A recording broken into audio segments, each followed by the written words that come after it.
Welcome to Paranormal M. It feels amazing to be here doing what I love. How's your day going? Drop a comment and let me know. Thank you so much for listening and for supporting the channel. It really means a lot. I'm even happier knowing these paranormal stories help you unwind. Don't forget to hit that subscribe button and turn on the notification bell so you don't miss any new videos.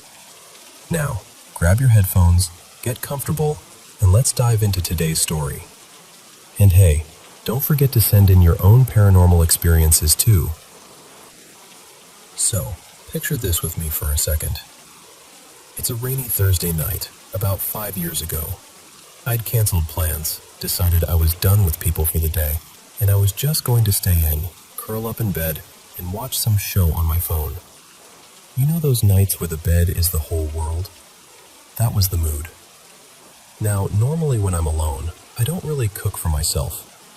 I'm a decent cook, but if it's just me, I'm usually a grab some crackers and cheese and call it dinner kind of person. But for whatever reason that night, I got this little burst of motivation, like, no, we're doing this properly. My roommate at the time, his name was Leo, was home too. He was this super intense, slightly weird musician/graphic artist type.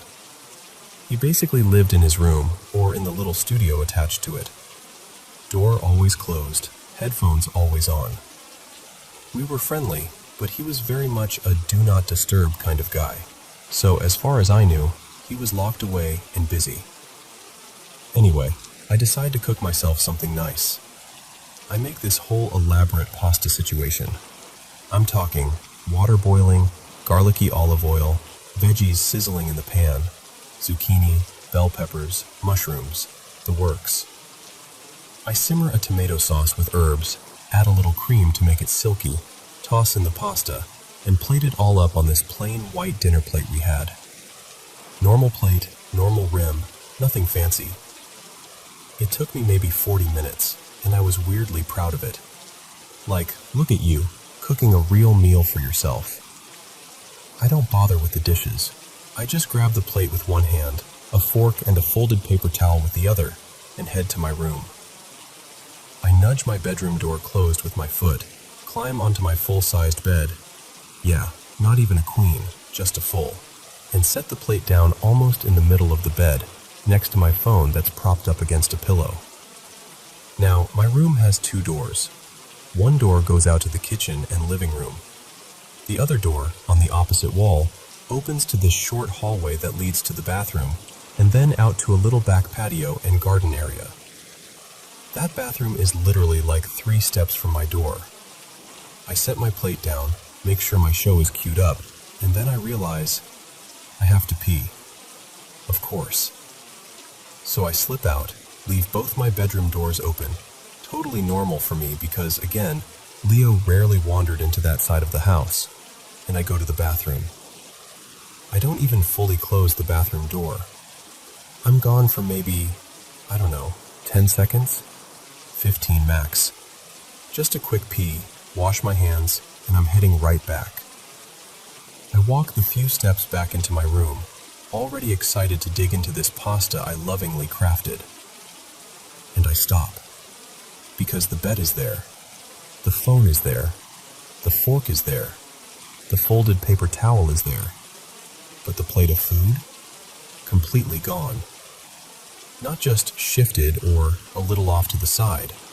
Gone. Like it never existed.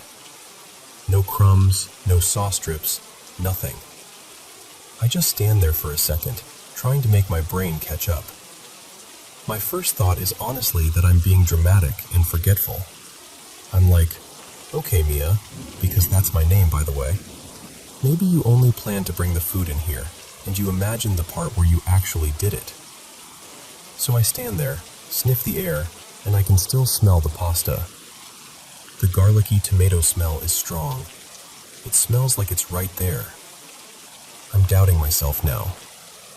I go back to the kitchen to see if maybe I left the plate on the counter or the stove or something. Nothing. The pots and pans are there.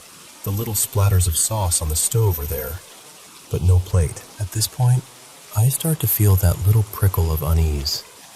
Not full-on fear, more like, okay, universe, what are we doing? The next thought I have is Leo messing with me? Which would be super out of character for him, but my brain is grasping for something normal. So I walk over to his side of the house and knock on his door. He opens it and he already looks annoyed, like he was deep in some project. He kind of squints at me and goes, "What's up, Mia? I'm working." I'm like, please don't think I'm crazy, but are you messing with me? Because something really bizarre just happened in my room. His expression shifts immediately from irritated to curious. His whole energy changes. What do you mean? What happened? So I explain. I made dinner, I set it on the bed, I went to pee, came back, plate gone, fork and napkin still there. He frowns and goes, "That's weird. Okay, let's go look." So he follows me to the kitchen where I show him the evidence of my cooking. Dirty pans, sauce still warm on the stove. And then we walk into my room, and I point at the spot on the bed where I swear the plate was. He goes, "Yeah, that's strange," and then starts helping me look around the room. We do a full sweep. Check under the bed, under the covers, behind the pillows, behind my nightstand. I even pull my blanket completely off the bed like maybe somehow it flipped the plate or something. Nothing. Then I look across the room, like 9 or 10 feet away, behind my laundry basket in the corner, and there it is. The plate, sitting upright on the floor behind the basket. I walk over and pick it up, and my stomach drops a little. All the food is gone. No pasta, no veggies, just a smear of red sauce on the plate. And the way the sauce looks, it's not like it's smeared by gravity or something falling. It looks like someone dragged their fingers across the plate, leaving streaks. Like when you wipe the last bit of frosting with your fingertips. Leo sees it and goes, "Okay, that's actually creepy." Now we're really confused, because if the food slid off the plate somehow, it would be on the floor. But there's nothing on the floor. No splatters, no spills, nothing. I'm starting to feel a little unsettled and honestly, a little violated. Like, I put time and care into that meal, you know?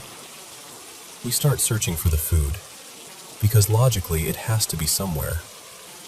Next to my bed, I have this small wicker wastebasket that I use only for paper. Sketches, notes, crumpled up doodles.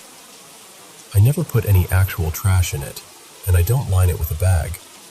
It's just a bin full of paper balls and scraps. I look over at it, and for some reason my brain goes, "Check there." So I walk over, start gently lifting out the paper. On top, it's all the same stuff I tossed the night before. Crumpled white paper, colored scraps, a couple of sticky notes. And then, under that top layer of paper, there's my dinner, my pasta, my veggies, all of it, sitting in the bottom of the wastebasket. No sauce on the inside walls of the basket, none on the paper I pulled off the top. It looks like someone neatly took the paper out, placed the food in the bin, and then carefully put the paper back on top, without getting anything dirty. At that point, my brain just kind of glitches. Leo thinks I'm pranking him now. He looks at me and goes, "Okay, if this is a joke, it's not funny. Did you seriously do all this just to mess with me?" And I just break. I start crying.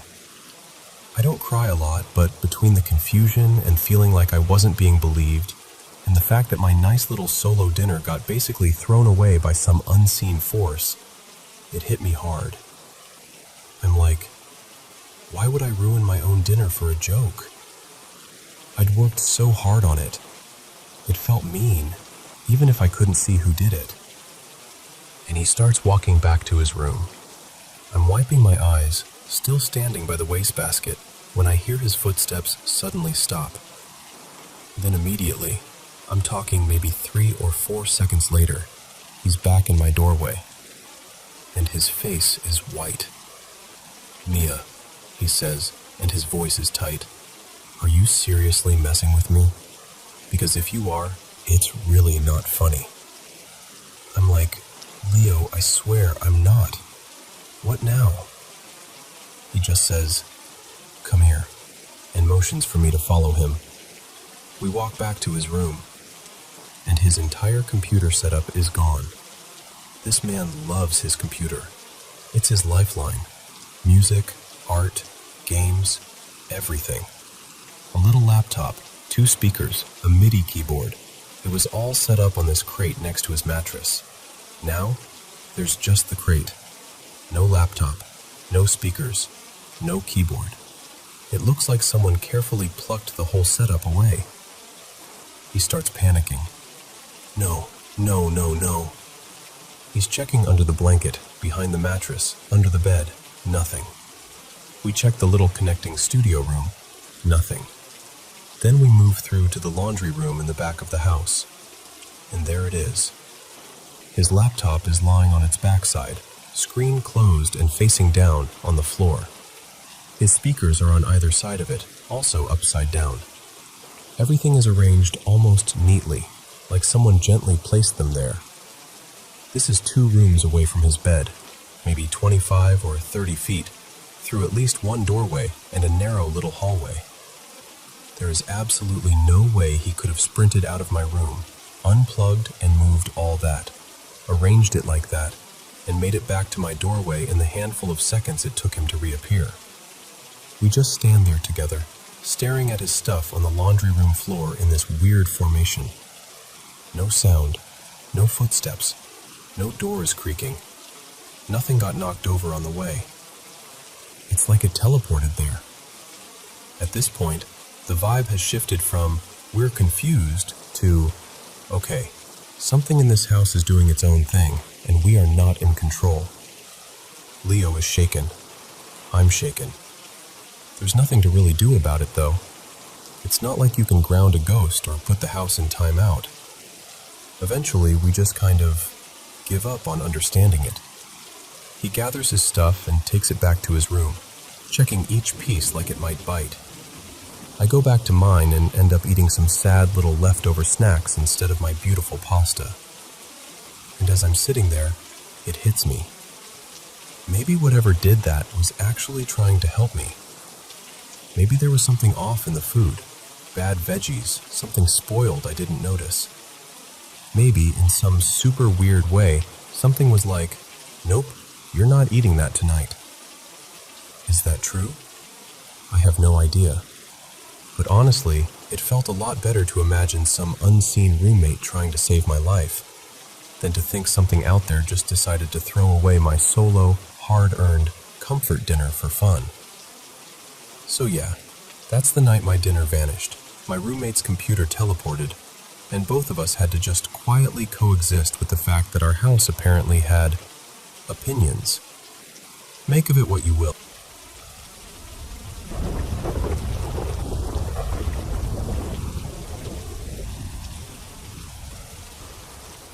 So, I want to tell you about something that happened to me last night, or actually, very early this morning, around midnight.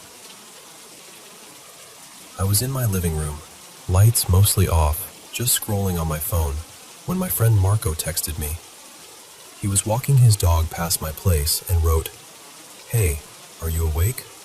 There's someone sitting on your front steps, and your gate is wide open." That immediately felt wrong, because I always close that gate. It's almost a little ritual at this point. From inside the house, I couldn't see clearly. Everything outside was just shapes and shadows. So I got up, turned on the porch light, and opened the front door. By the time I did, whoever had been sitting on the steps wasn't there anymore.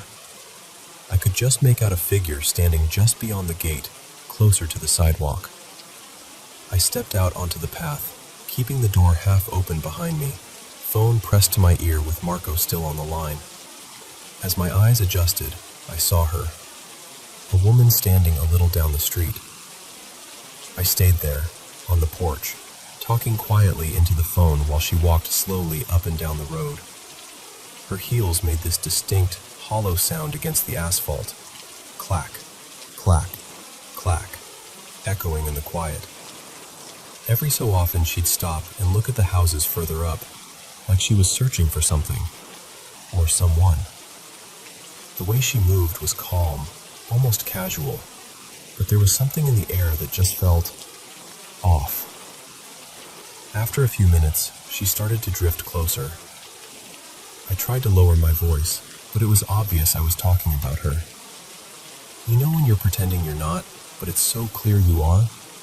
It was like that. She glanced at me, really noticing me for the first time, and then, in this calm but incredibly unsettling tone, she said, "Don't be afraid of me. I'm just sad. I'm waiting for someone." Her voice shook as she spoke, like she was trying very hard not to cry. It wasn't aggressive at all, but it wasn't comforting either. It felt like standing next to a live wire, quiet but buzzing. I kept a bit of distance and told her, as gently as I could, "You can't come inside my house." She gave this small, tired smile and said, "But the gate was open," and took a couple more steps closer, as if that explained everything. That's the part that really got under my skin. The way she said it, like an open gate was an invitation, like the house itself had called her in. I felt this very clear instinct kick in, and I said more firmly, "No, the gate wasn't open. Please stay back." She stared at me for a second, her expression strange. Hurt, maybe, or annoyed, I couldn't tell. Then she said, almost in a whisper, "Don't stare at me." And that was it. She turned around and walked away, the same slow, steady pace, heels tapping against the road, her whole presence oddly calm, but somehow heavy at the same time. I remember exactly what she looked like. She had shoulder-length dark brown hair, a pale blue dress that fell just below her knees, and a light jacket over it, even though the night was warm. She carried a medium-sized handbag tucked close to her side, and those heels. They didn't look particularly fancy, just plain, but that sound they made is stuck in my head. Now, about the gate. I know I shut it. I'm almost obsessive about it. And it's not the kind of gate that just swings open if the wind feels dramatic. One side is fixed into the ground with a heavy metal pin, and you really have to pull and shove to move it. It usually scrapes a bit when you do. After she walked away from me, I went back inside, locked the door, and looked out through the window. Marco stayed on the phone, giving me a kind of running commentary from his place further down the street. He told me she kept pacing up and down the road for another 15-20 minutes. Same slow walk, same path. Sometimes she'd stop under a streetlight. Sometimes she'd stare at a house. And then, at some point, she just wasn't there anymore. He looked away briefly, and when he checked again, she was gone. I know this could have been just a distressed person, maybe going through something difficult. And part of me honestly feels sad for her. The way she said she was waiting for someone sounded so desperate and lonely. But at the same time, there was this energy around her that didn't feel normal. It's hard to explain. It wasn't just the situation. It was the way the air felt, the strange mix of calm and unease. The open gate that shouldn't have been open. The way she spoke, like she was half in this moment and half somewhere else entirely.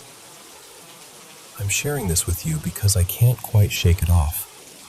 I keep replaying it in my mind, wondering if anyone else has met someone like that. A stranger who appears where they shouldn't be, right at the boundary between your home and the outside world, carrying a presence that feels different. I don't know what that was. Maybe it was just a sad woman on a strange night. Maybe it was something more. All I know is that the way she looked at me and the way that gate stood open will stay with me for a long time.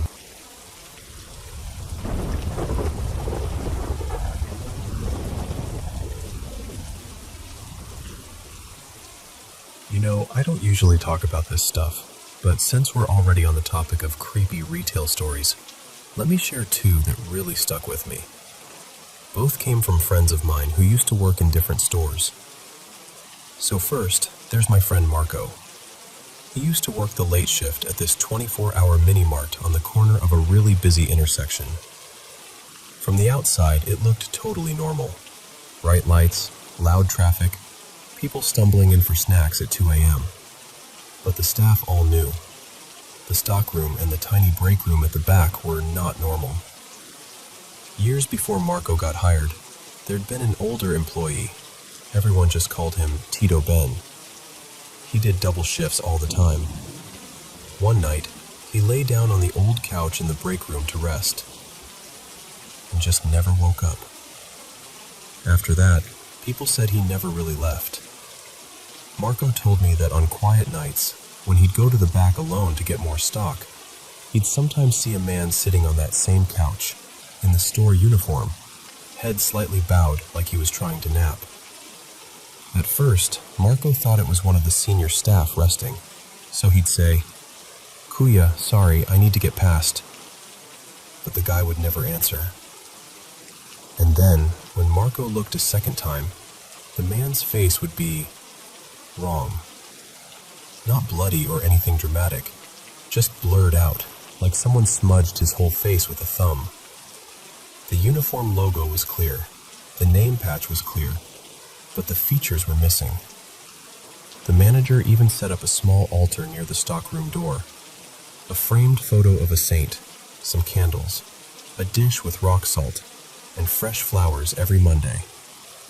They'd light a candle at the start of the night shift and quietly say, "Please let us work in peace. Please rest." And still, weird things kept happening. Sometimes cartons would already be stacked when nobody remembered doing it. Sometimes the roll-up metal door at the back would rattle like someone was trying to come in, even though it was locked and chained. And at least twice, Marco said he felt someone brush past him in the narrow hallway, like a person squeezing through. But when he turned, he was alone. The last straw for him was one night around 3 a.m. He went to the break room to grab his tumbler, and through the little glass panel in the door, he saw a man standing inside, facing the wall. Store uniform. Same build as the old photos of Tito Ben. Marco thought it was just one of his co-workers. He pushed the door open, saying, "Bro, you okay?" The lights flicked off for half a second. Just a blink. When they flicked back on, the room was empty. No footsteps, no sound of the door closing. Nothing. Marco checked the CCTV later with the supervisor, and on the footage, you could see Marco talking into an empty room. He quit 2 weeks after that. He told me, "Look, I can handle rude customers and graveyard shifts, but not someone who died on the couch I'm supposed to nap on." Now, the second story is from my friend Layla. She used to work at this big, fancy bookstore in the city. 6 floors if you count the basement. You know the type. Quiet music, perfect lighting, cafe on one level, and every shelf so neatly arranged it almost feels like a library.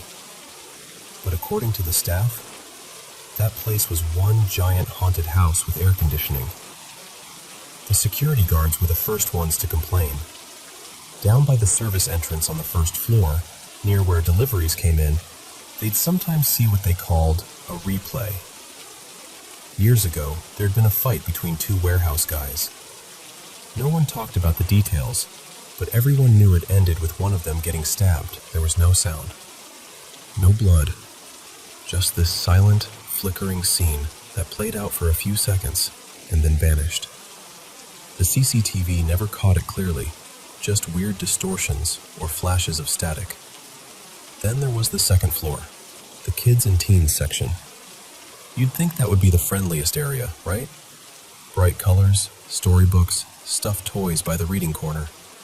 But that floor had the most sightings. Staff members often reported seeing a little girl in a pale yellow dress, maybe 6 or 7 years old, with a ribbon in her hair.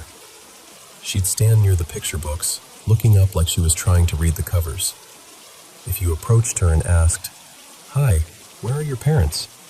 she'd just turn slightly, and then be gone, like someone switched her off. There was also a boy and an older man who appeared together. People described them as wearing old, worn-out clothes, like they were from the countryside. The boy in shorts and slippers, the old man in a faded long-sleeve shirt and a straw hat he'd sometimes hold in his hands.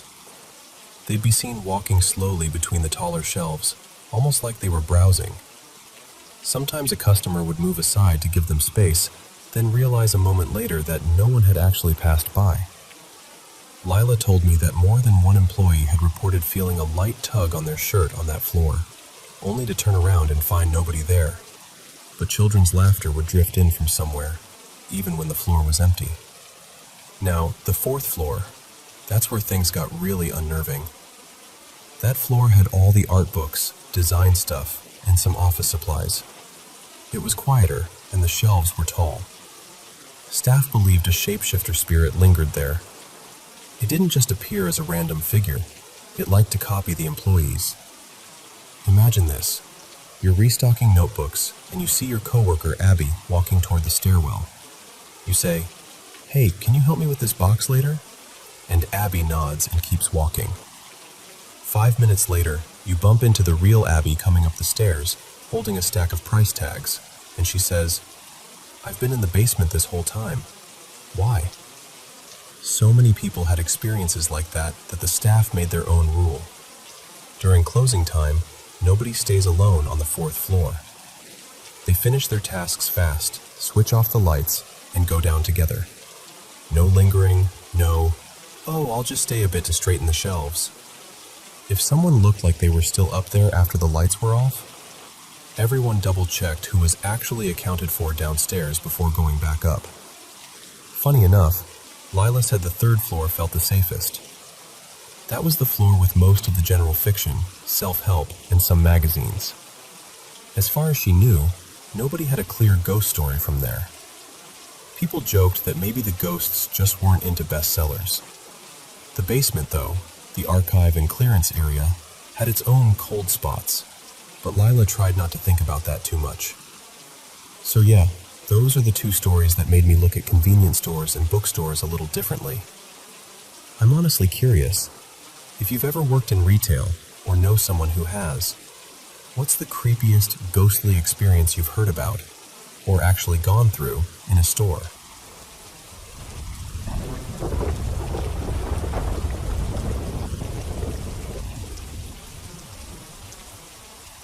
So, let me tell you about this story a close friend of mine, Rafi, shared with me a while back.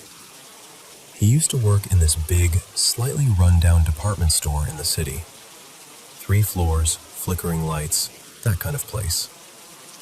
The third floor was the quietest, mostly office space and overstock, and according to everyone who worked there, it also had something else.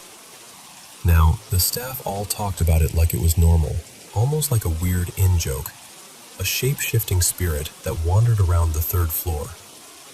People said it liked to copy employees, take their appearance, their uniforms, even the way they walked. You'd pass by someone you swore you recognized, maybe even call their name, and only later find out they'd been on a different shift, or hadn't been in the building at all. At first, new hires thought it was just hazing. You know, welcome to the team, here's our resident ghost. But pretty soon, most of them had at least one moment that made them think twice. One of those people was a new supervisor we'll call Leo. When Leo first started, the team warned him right away. Just so you know, the third floor is weird. If you see someone up there who's not supposed to be working, don't panic. It might not be, well, a person. Leo just laughed it off. He was practical, no nonsense. The type who double-checks inventory and corrects labels that are slightly crooked. Ghosts were not on his list of things to worry about. But that changed pretty quickly. One night, the store was closing. Most of the lights were already off, and it was that in-between time when the building feels empty, but not quite asleep. Leo was on the third floor alone, trying to finish an incident report. He'd had a rough day, short-staffed, a customer complaint, a delivery that arrived late, and he just wanted to get the paperwork done so he could go home. He was hunched over his desk, staring at the computer screen, when he got that prickly feeling on the back of his neck. You know, that sense that someone's watching you. Out of the corner of his eye, he saw someone standing near the far end of the room, just before the hallway that led to the stockroom. It looked like one of the senior staff, a guy named Andrew. Same haircut, same uniform, even the same slightly slouched posture. At first, Leo didn't think much of it. He just called out, "Hey Andrew, you still here?" No response. The figure just stood there, completely still. Leo turned back to his work, annoyed but trying to ignore it, until something tugged at his memory. He paused, then frowned. Andrew had messaged the group chat earlier that day. He'd taken emergency leave to look after his sick daughter. He was never even in the building. Leo slowly looked up again. This time, the figure had moved. It was walking away, slow, deliberate steps, heading toward one of the desks lined with office equipment. Label printers, staplers, a small scanner, piles of forms. It didn't look confused or lost. It looked purposeful. And then, right in front of Leo, as clear as day, it reached the desk and, with one forceful sweep of its arm, shoved almost everything onto the floor. The crash echoed across the third floor. Papers flew. The scanner clattered. A metal pen holder rolled away and hit a cabinet with a sharp ting. Leo shot up from his chair, heart pounding. But here's the thing. He wasn't just scared. He was exhausted, frustrated, fed up with the day, with the job, with the weird stories, all of it. And something in him just snapped. Leo grabbed the nearest thing he could find, a thick, heavy inventory binder, and without thinking twice, he hurled it at the figure. He watched it hit. The binder didn't pass through thin air or sail harmlessly to the wall. It smacked right into the figure's chest with a dull thud, like it had landed on something solid. The sound made his skin crawl, and that's when he lost it. He started shouting, not in fear, but in this exhausted, furious voice that came from somewhere deep inside. "You picked the worst night to screw with me, you hear me? I am not in the mood for this. You break anything else, and I swear I will find a way to get rid of you for good." He swore. A lot. He admitted later he probably used every curse word he knew, stringing them together in ways that didn't even make sense. But he meant every word. He wasn't asking it to stop. He was warning it. As he advanced, the figure started backing away. Step by step, it moved toward the far corner of the room, near a stack of unused display racks. The light from the emergency exit sign cast this sickly glow, and for a second, Leo could see its face clearly. It looked like Andrew, but wrong. The expression was blank, almost bored. No anger, no fear, nothing. Just watching.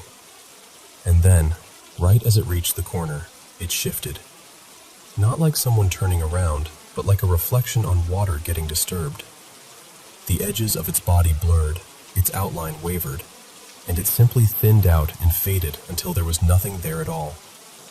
No dramatic sound, no smoke, just gone.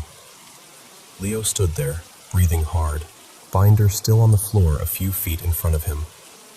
The room felt heavy, like the air had thickened.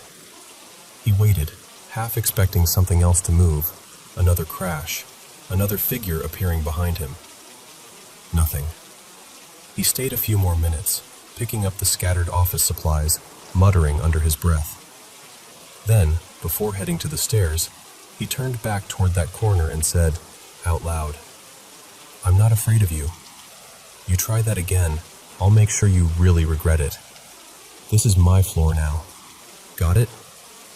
After that night, according to Rafi, everything changed. The third floor used to have these little incidents, Footsteps when no one was up there, shadows crossing doorways, someone calling your name from down the hall. Occasionally, people would swear they saw a coworker who later turned out not to have been there at all. But after Leo's outburst, it all just stopped. No more lookalikes roaming the corridor. No more desks getting messed up. The weird cold spots people complained about, they went away too. The third floor was still a little eerie. Big buildings at night always are. But that specific presence wasn't felt anymore. Rafi said that, in the weeks that followed, whenever someone joked about the shapeshifter, one of the older staff would just shrug and say, "Talk to Leo. I think he scared it off." And Leo? He never bragged about it. If anyone asked, he'd just say, "Something was messing with my work. I told it to knock it off." And that was that. Hearing that story really made me think. We always talk about fear when it comes to strange things like that. Hauntings, spirits, whatever you want to call them. But sometimes, I wonder if there's something powerful in that moment when fear gets pushed aside by sheer exhaustion and anger. When someone decides, "I'm done being scared. I'm standing my ground." So now I'm curious about you. Have you ever been in a situation, supernatural or not, where you were just so fed up that you stopped being afraid and finally stood up to whatever was bothering you? Or do you know someone who reacted that way when something strange happened?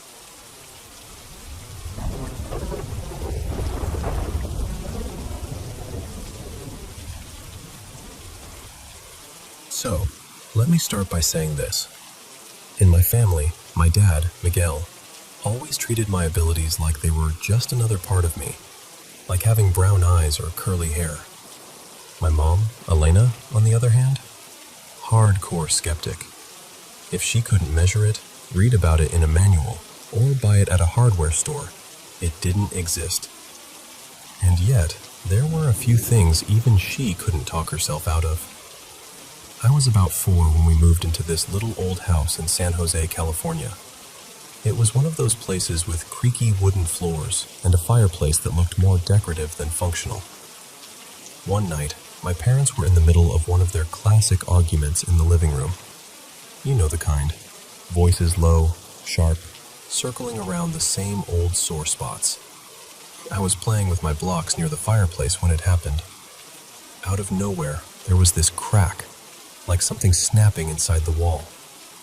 A loose brick from the fireplace shifted and dropped straight through the floorboards with this ugly, splintering sound. It didn't just fall. It punched a hole right through into the crawl space below. My mom jumped back, hand over her mouth.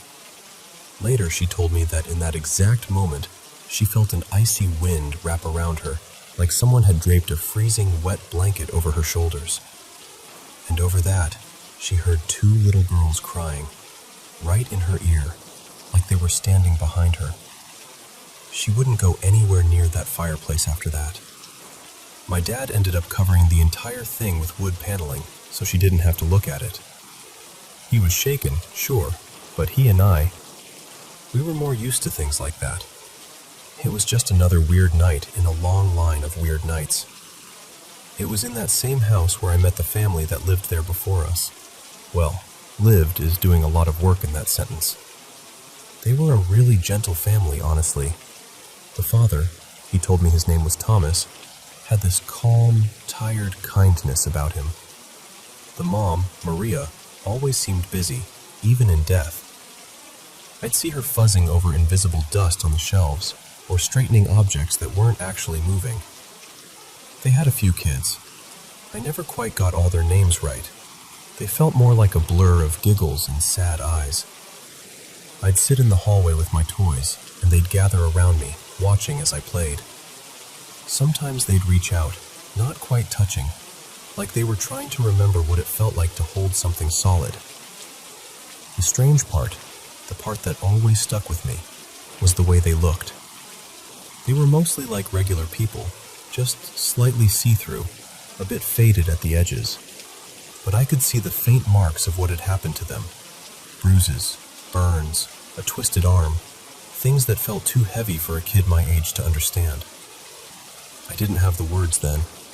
I just knew they were hurt and that they were stuck. One afternoon, Thomas knelt down beside me while I was playing by the back window. His voice was quiet, almost apologetic. He said, "Most of us are under the house." I remember blinking at him. "Like, under the floor?"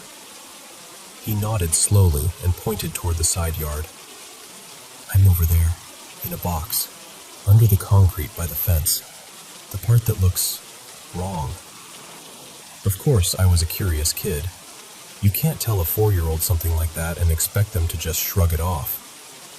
So one day, when my mom was busy in the kitchen and my dad was in the garage, I slipped outside with a little plastic shovel. I remember this mix of excitement and dread sitting in my chest. I knew I'd found it. But the concrete pinned the rest of it down, and no matter how much I dug, I couldn't get more than that one corner uncovered. My dad found me out there eventually, absolutely filthy, and carried me back inside before I could do any more damage. Not all the spirits there were kind, though. After the brick incident, things escalated.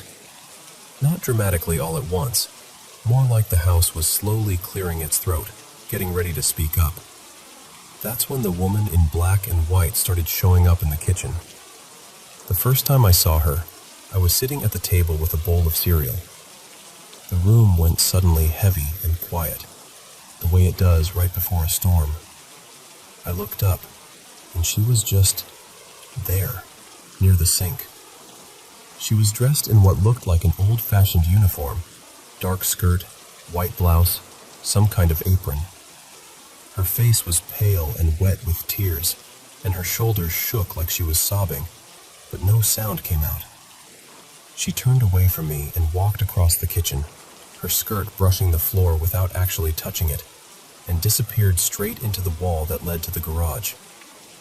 Then she did it again the next day, and again, and again. It got to the point where my dad couldn't take it anymore. He didn't want my mom or me constantly catching her out of the corner of our eye, so he took an old sheet and tacked it up over the kitchen entryway. It was a ridiculous solution, but somehow it helped. Out of sight, out of mind. At least a little. Still, I could feel her there, repeating that same sad walk over and over. The backyard, though, that was the worst. From the outside, it looked like a kid's dream. There was a great swing set, a little jungle gym, and this big rectangle of concrete with weird patterns in it where I could ride my tricycle or wobble around on my roller skates. On paper, it was perfect. In reality, I wanted nothing to do with it. The air back there always felt wrong to me. Heavy. Watching. If my parents told me to go play outside, I'd hover as close to the back door as I could and beg my dad or my older cousin Javier to come sit with me. If I had to be there alone, I'd last maybe 2 minutes before making some excuse to go back in. Behind our yard was another house, and along the shared fence, things liked to gather. I'd see shapes there, figures peeking between the slats or leaning against the boards. They weren't like Thomas and his family. There was a different energy to them, something sharp, something hungry. They would call out to me without moving their mouths, trying to get my attention, trying to start conversations I wanted no part of. I never answered them. Everything in me screamed not to. Sometimes the temperature would suddenly drop. One second I'd be sweating in the California sun, and the next, I'd be wrapping my arms around myself, teeth chattering. The wind would pick up, bending the trees until their branches scratched and scraped against each other with this awful, dry, whispering sound. And then the world would go quiet. No cars, no birds. Even the big dog next door, this usually hyper, bark-at-every-leaf shepherd mix, would go completely silent. He'd just stand there, stiff, staring at the fence with his ears flat, like he saw the same things I did and wanted nothing to do with them either. In those moments, I'd feel all the little hairs on my arms stand straight up. I'd stand frozen on the concrete, skates or no skates, and count my breaths until I could move again. As soon as I could, I'd bolt back into the house, heart pounding, trying to act normal so my parents wouldn't ask too many questions. My dad and I, we learned to live with it. We made jokes. We adjusted. We moved a sheet here and a piece of wood there. My mom, she tried so hard to explain it all away. But every once in a while, I'd catch her glancing at the covered fireplace or hesitating near that kitchen doorway, and I'd know. Even the skeptics hear the crying sometimes.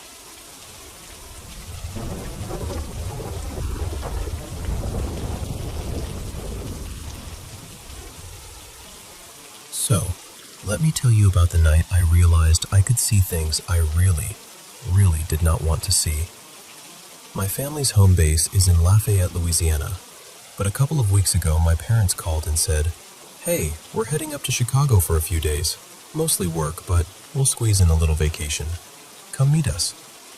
Since I live in Boston now, I figured, why not turn it into a mini getaway and arrive a day earlier than them? I booked this hotel on the edge of the loop, not far from the river. Nothing fancy, just one of those business hotels you forget the name of as soon as you check out. The big landmark for me was this huge Target across the street and a bunch of late-night food spots sprinkled around. I got into the area around 7 p.m. First thing I did was drop my luggage in the room. Just tossed my bag by the bed, checked that the key card worked, that sort of thing. Since I wasn't seeing my parents until the next morning, I thought, okay, solo dinner tonight. That's when I realized I'd forgotten my phone charger. Of course. So I headed out, walking toward the Target.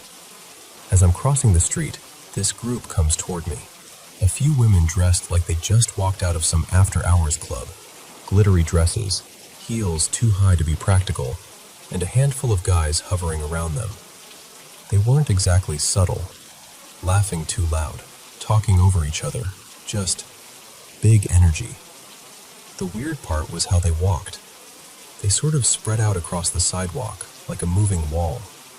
I kept thinking, should I step aside? Are they going to part or just run into me? But right before we would have crossed paths, they all abruptly turned off toward a side street, not even glancing at me. I shrugged it off, went into Target, grabbed a charger, paid, and then picked up something quick to eat from a Walgreens nearby. A sad little sandwich, a snack, and a drink. Back at the hotel, I ate in my room, turned on the TV, and let some random cooking show play in the background while I scrolled on my half-charged phone. Time slipped by, and before I knew it, it was close to 11 p.m. And of course, after an hour of watching people make perfect ramen and fancy burgers, I started to get hungry again. I remembered seeing another late-night place, this tiny 24-hour deli a block from the hotel, so I decided to go grab something small. Nothing dramatic, just I could use some chips or something. I took the elevator down to the lobby and walked out through the revolving door. And the moment I stepped out onto the sidewalk, I saw them. The same group from earlier. The glittery dresses, the guys lingering around them. Same faces, same outfits. But this time, everything felt off. They were standing half in the street, half on the curb, yelling at each other. Why? Why? Over and over, voices cracking. Why me? Why? It was loud enough that people were glancing over and then immediately looking away, pretending not to see anything. I tried to ignore them, honestly.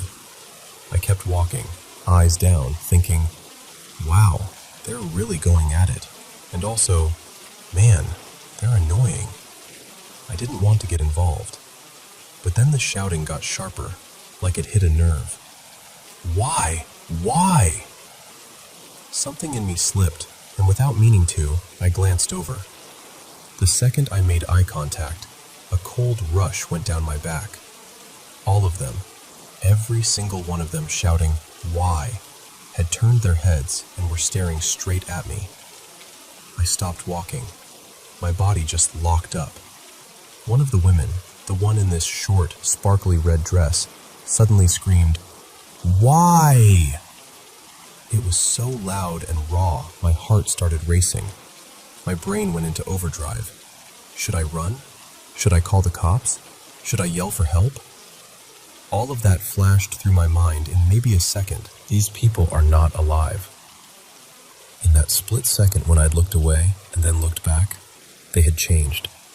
The guy on the edge of the group, his shirt was soaked in what looked like blood. One of the women just ended at the waist. From the hips down, there was nothing. Another figure behind them looked like a burnt silhouette, like a human shape made of charcoal, skin cracked and blackened. No one around them reacted. Cars drove past. A couple walked by, barely glancing in that direction like nothing was wrong. Then the woman in red said, in this hoarse, broken voice, "Why? Why did I have to die?" And I felt the words go straight through me. It was the first time I'd ever seen anything like that so clearly. I don't know what possessed me, but I actually answered her, out loud. I said, it kind of looks like you already died. Maybe you'd feel better if you moved on?" As soon as the words left my mouth, I regretted them. They all just stared at me, faces twisted, repeating, "Why? Why? Why?" That was enough. I turned around and bolted back toward the hotel. I ran through the doors, hit the elevator button like my life depended on it, and jumped inside the moment it opened. The elevator had these glass doors and a glass back, so you could see out into the hallway as you went up. Very chic, normally. That night, it felt like the worst design decision ever made. The elevator started rising. 2nd floor. 3rd floor. As we passed the 4th floor, my eyes flicked toward the glass without me wanting them to. They were there. The group was standing right in front of where the doors would have opened on that floor. The woman in red, the half-body girl, the charred shape, all of them staring in at me as the elevator slid by. I almost started crying right then. The elevator kept going. 5th floor. They were there again. Same positions, same hollow eyes, but now their mouths were moving, whispering just loud enough for me to hear through the glass. "Why?" Soft, dragging, like the word had weight. By the time the doors opened on the 7th floor, my floor, I didn't wait for them to fully slide apart. I squeezed through and sprinted down the hallway, fumbling my keycard at the door like in a bad horror movie. Once I was inside, I locked everything. Door, latch, whichever extra thing I could slide or turn. I turned on every light. I didn't even bother with the cooking show this time. I put on some late-night talk show rerun, something ridiculous and loud, just so there was noise that wasn't my own heartbeat. I sat on the bed shaking, telling myself, "You're fine. You're just tired. You imagined it." Over and over. At some point, pure exhaustion knocked me out. When I woke up, sunlight was pouring into the room. The terror felt smaller. Not gone, but like a bad dream that dissolves in daylight. I packed my things, got ready to check out, and took the elevator down. As we started descending, I told myself, "Don't look. Just don't." But curiosity is cruel. We glided past the 6th floor. Nothing. Then the 5th. That's when I noticed dark streaks on the wall next to the elevator doors. Grayish, blackened marks smeared around the frame, like burn or smoke stains. My stomach dropped. And then we reached the 4th floor. There was this split second of silence, and then, bang! The woman in the red dress slammed against the glass from the outside, right at my eye level. Her skin was burned and peeling now, her arms streaked with something dark. Her eyes were pitch black, no whites, no pupils, just two empty, bottomless pits, and they locked straight onto mine. She snarled, "Why me? Why not you?" And as I watched, her body seemed to sink down, disappearing into the floor like it was water. One moment she was pressed against the glass, The next, there was nothing there. The elevator doors opened onto the lobby like everything was normal. I stepped out and just stood there in the middle of the floor, my suitcase in my hand, completely stunned. People were checking out, grabbing coffee, scrolling their phones. No one had heard the bang. No one had seen her. As I walked toward the front desk, one thought kept looping through my head. Do ghosts even show up this early in the morning? But what won't leave my mind, even now, are her eyes. Those completely black, hollow-looking eyes, filled with anger and hurt, like she was stuck in the exact moment her life ended. Sometimes I wonder what happened in that building. Was there a fire? A crash? Something violent on those middle floors? I don't know. I've tried to look it up, but part of me is almost afraid of finding out. Anyway, that's the story my friend Jordan told me. And the way he looked when he said, "Why not you?" I still get chills just remembering it.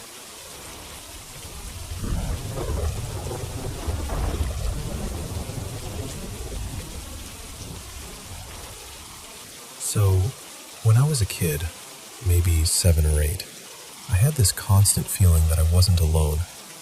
Not like, oh, I have a big imagination, but this heavy, prickly sense that something was right behind me, just out of sight.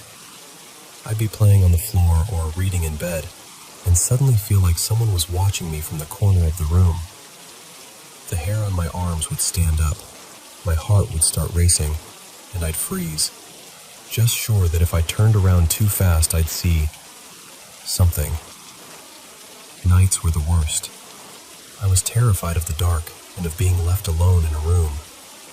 I'd make my mom leave the hallway light on, and even then I'd lie there, staring at the doorway, feeling like someone was standing just inside the shadow. Sometimes the air around me would feel so charged, like static electricity waiting to jump off skin, and I'd swear someone was standing right next to the bed, leaning over me. One night, it got very real.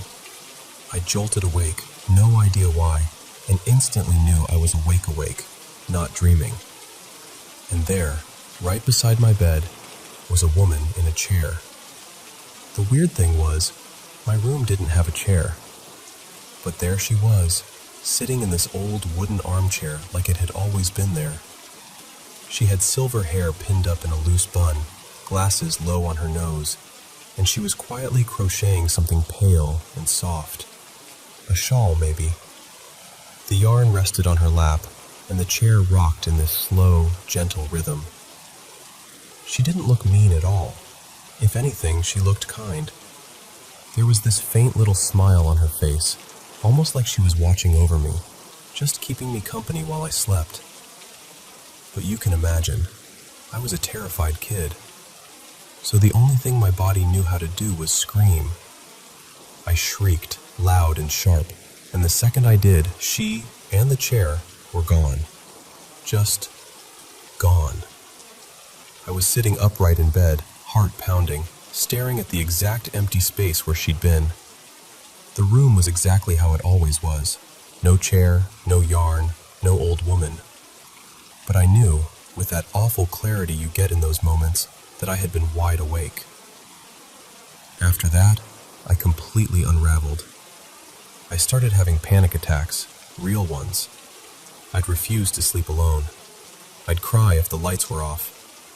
I kept insisting to my parents that someone, something, was following me, that there was a presence in my room. I was so on edge that even a creak in the floorboards could send me over the edge. My parents were, honestly, they were exhausted and worried. They tried everything, night lights, music, checking under the bed, checking the closet, staying with me until I fell asleep. Nothing helped. I couldn't calm down. Finally, one night, my mom sat me down at the kitchen table. She looked at me, and I could see on her face that she was trying to figure out how to say something that would make sense to a scared little kid. She said, very gently, "Maybe it was a ghost." You know, just casually. And for some reason, instead of making it worse, it made everything click for me. A ghost. A someone, not just bad feelings. She told me that if it was a ghost, it probably didn't want to hurt me, that some spirits just hang around. And then she told me there was a way to make it stop bothering me. She said, if you don't want it there, you have to tell it. Out loud. You set a boundary. You're allowed to do that. Now, as a kid, I took my mom's words like scripture. So I marched back into my bedroom, the one that always felt full of that strange presence, and I decided I was going to end it. I don't want you to follow me anymore. I don't want to see you. I don't want you in my room. Please leave me alone. I said it again, louder that time. I remember the sweat running down my back, the way my throat felt dry and tight. I just stood there, hands balled up, repeating in my head, go away, go away, go away. Then I waited. I cracked one eye open and looked around, half expecting something dramatic to happen. A gust of wind, a light flicker, something. But the room was just quiet, ordinary. I stood there a little longer, listening to the silence, feeling the air around me. And very slowly, I realized something. That heavy, prickly feeling I'd carried for so long was just gone. The room felt lighter. I felt lighter. For the first time in a long time, I could take a deep breath without that tightness in my chest. From that night on, things changed. I still got spooked sometimes, what kid doesn't? But that constant sense of being hunted, stalked, watched, it never came back in the same way. I grew up, I got older, and that whole chapter of my life sort of faded into the weird childhood stuff category in my mind. Fast forward to me as a young woman. I went to visit my grandmother one weekend. She lived in this small, cozy house that always smelled faintly of lavender and old books. At some point, she pulled out this big, heavy photo album from her living room cabinet, one of those old ones with the thick pages and plastic sheet covers that crinkle when you turn them. She said, "Come here, I want to show you what it was like when I was little." So we sat side by side on the couch, flipping through these sepia-toned photos of her family farm, fields, animals, the house she grew up in. There were faces of relatives whose names I kept forgetting as she told me stories about them. Who married who was a troublemaker, who baked the best pies. Then we turned a page, and my eyes landed on one particular photo. It was a picture of a front porch. A few people were standing around, men in suspenders, women in simple dresses, but in the middle of the frame, there was a woman sitting in a chair. My breath caught in my throat. She was sitting in a wooden chair, her ankles crossed, with an unfinished blanket or shawl draped over her knees. In her hands were knitting needles, frozen mid-stitch. Her hair was pulled back in that same kind of soft bun, and she had this almost invisible smile on her face, small, gentle, like she knew a secret but wasn't going to tell. And the way she was looking at the camera, it felt exactly like the way the woman in my room had looked at me. My heart skipped, and for a second it felt like it forgot how to beat altogether. My mouth went dry. I pointed at the woman in the photo, my finger actually trembling a little, and I managed to croak out, Who is that?" My grandmother squinted at the picture, then said casually, "Oh, that's my grandmother, your great-great-grandma Anna. Why?" I just stared. It was her, the woman from the chair, older, grainier, locked in a photograph from decades before I was born, but still, unmistakably her. So I told my grandmother the story, the panic, the presence, the woman in the chair, the crocheting, that night I screamed. I spilled everything, all in this breathless rush. My grandmother listened quietly, her eyes soft, and when I finished, she let out this little chuckle and a sigh. "Well," she said, "she's still making her rounds then." I blinked. "What do you mean?" She looked off toward the hallway, like she could almost see someone standing there. She still visits me sometimes, my grandmother added. I don't see her the way you two did. I just feel the edge of the bed dip, or a little tap on my shoulder when I'm alone in the kitchen. I say hello, and then I get on with my day. Then she looked back at me and smiled, very gently. Some of us, she said, just have the sight a little stronger. But she's family. She isn't here to hurt you. And sitting there, with that old photo album on my lap and my grandmother's hand resting on top of it, I felt something settle inside me. That childhood terror, that sense of being hunted, it shifted into something else. Not exactly comfort, but recognition. Like all along, I hadn't been followed by some nameless, faceless thing. I'd been watched over by a woman in a chair who loved knitting and who apparently never quite stopped checking in on her family.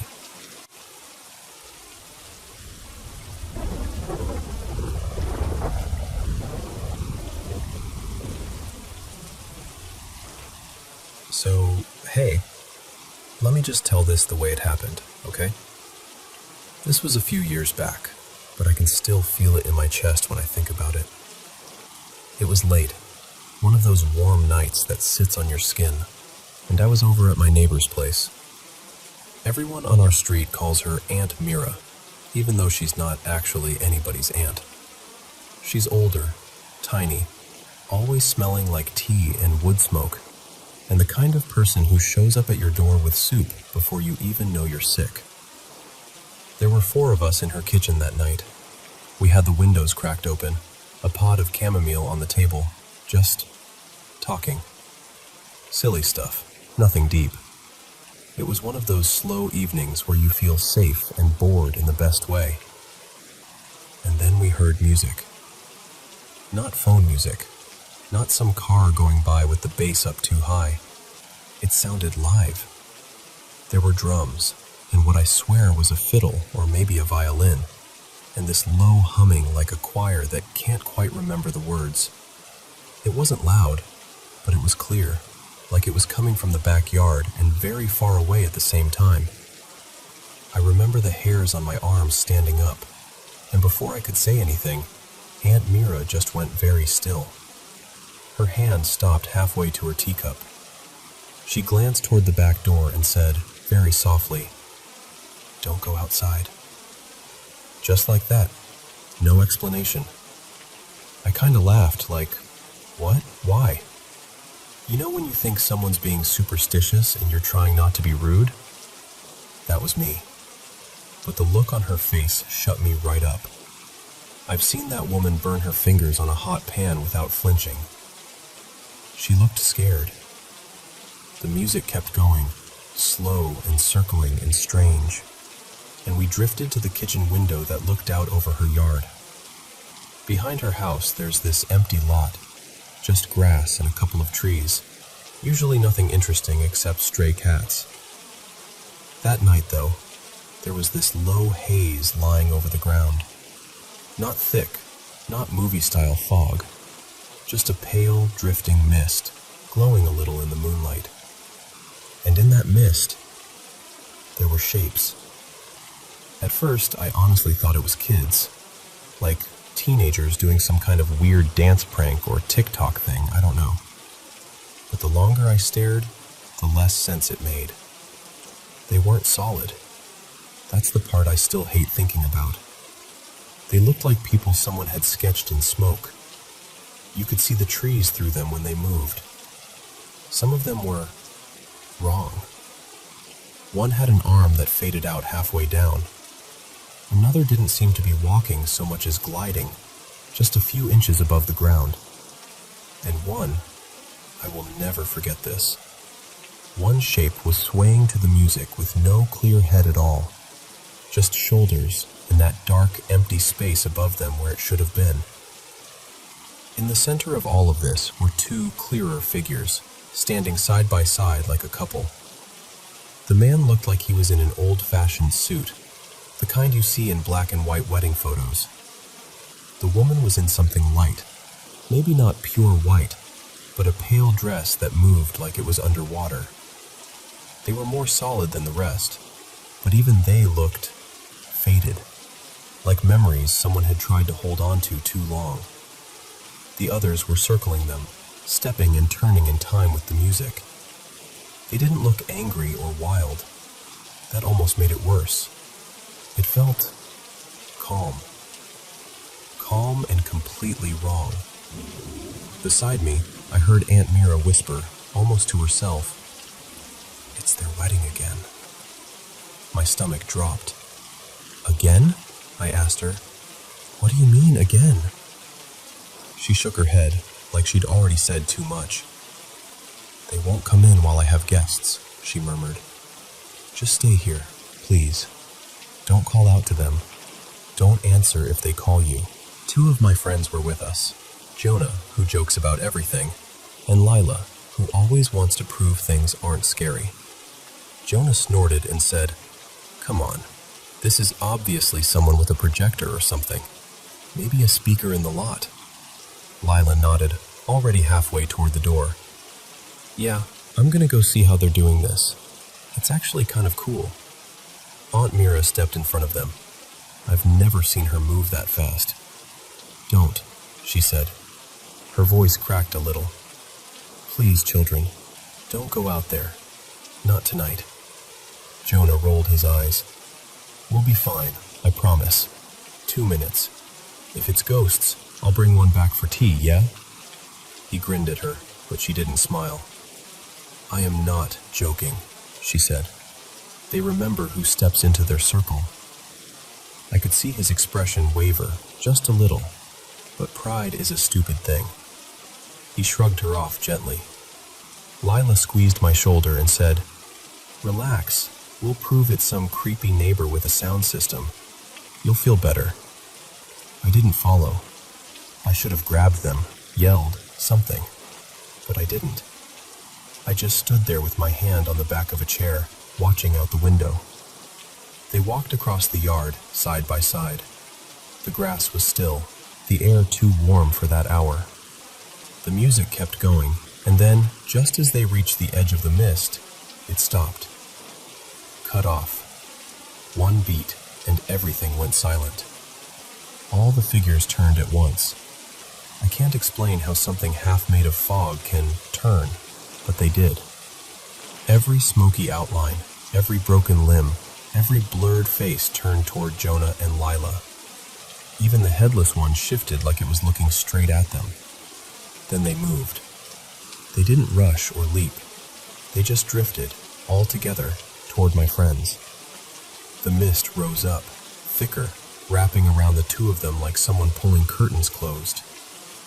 I heard myself say, "Guys?" like they could hear me. My voice sounded so small. For 1 second, literally 1 second, they were silhouettes in the haze, and then the fog folded over itself. The music came back, a little louder, like someone had turned the volume up. When the mist cleared, Jonah and Lila were gone. No scream, no struggle, no falling, no running. Just gone. One heartbeat they were there, next heartbeat they weren't. The circle was complete again, moving around the couple as if nothing had happened. I don't remember deciding to move, but suddenly we were outside. Me and Aunt Mira and the 4th guy who'd stayed frozen in his chair the whole time. The lot felt colder than it had any right to. There were no footprints leading in, no scuff marks, no sign of anybody. The music faded like someone walking away down a long corridor, and the shapes thinned out, losing their edges until they were just fog. Then even the fog was gone. We called the police. Of course we did. There were searches. Dogs, flashlights, people shouting their names. Statements, questions, suspicion. You can imagine how it went. What do you mean they disappeared in a fog? Were they drinking? Are you sure they left the house? On and on. For a long time after, I caught myself wondering if I'd just snapped. If we all had some kind of shared breakdown. But you know what? Shared hallucinations don't erase people's phone numbers from your life. They don't stop someone from ever posting again, ever making another call, ever walking through your door. Nothing turned up. No bodies. No footprints past the lot. No camera footage of them leaving the street. Just nothing. Years have passed since that night. I moved away eventually, but I still visit sometimes. Aunt Mira's older now, more fragile, but she still makes too much tea and presses food into my hands when I go. She stared out the same window we'd stood at that night. "Since I was younger than you," she said. "Sometimes they come. Different years, different months, always with the mist, always with the music. Always the same bride and groom, never growing older. They dance, and if someone steps too close, the circle opens." I swallowed. "Why didn't you move?" She gave this tired little smile. "You think they stay only with the land? They follow the blood. My mother used to say we live under their promise, so I keep my lights on. I keep my house full when I can." She looked at me then.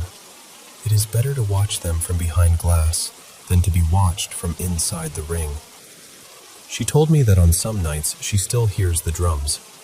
Sometimes she looks out and there are more figures than before, the circle thicker. People she doesn't recognize.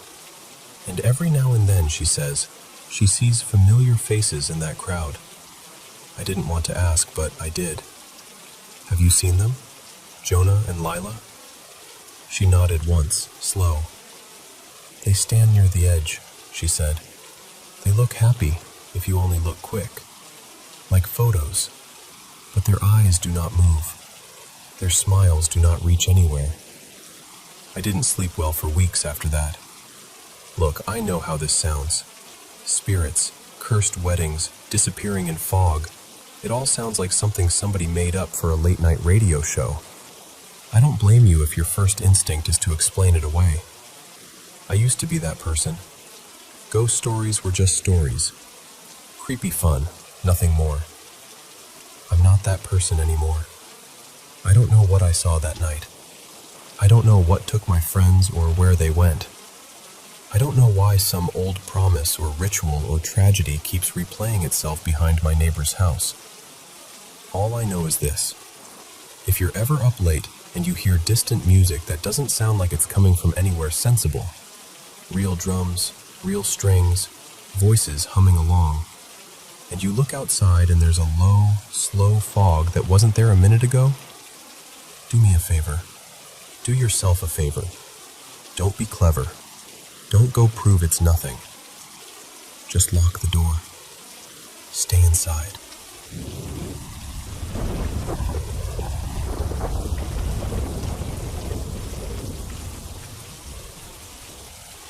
Good evening, guys. It's your boy, Mr. Paranormal M, back at it again. Quick update. The bee sting drama is finally over. It's gone down a lot, so I'm not suffering anymore.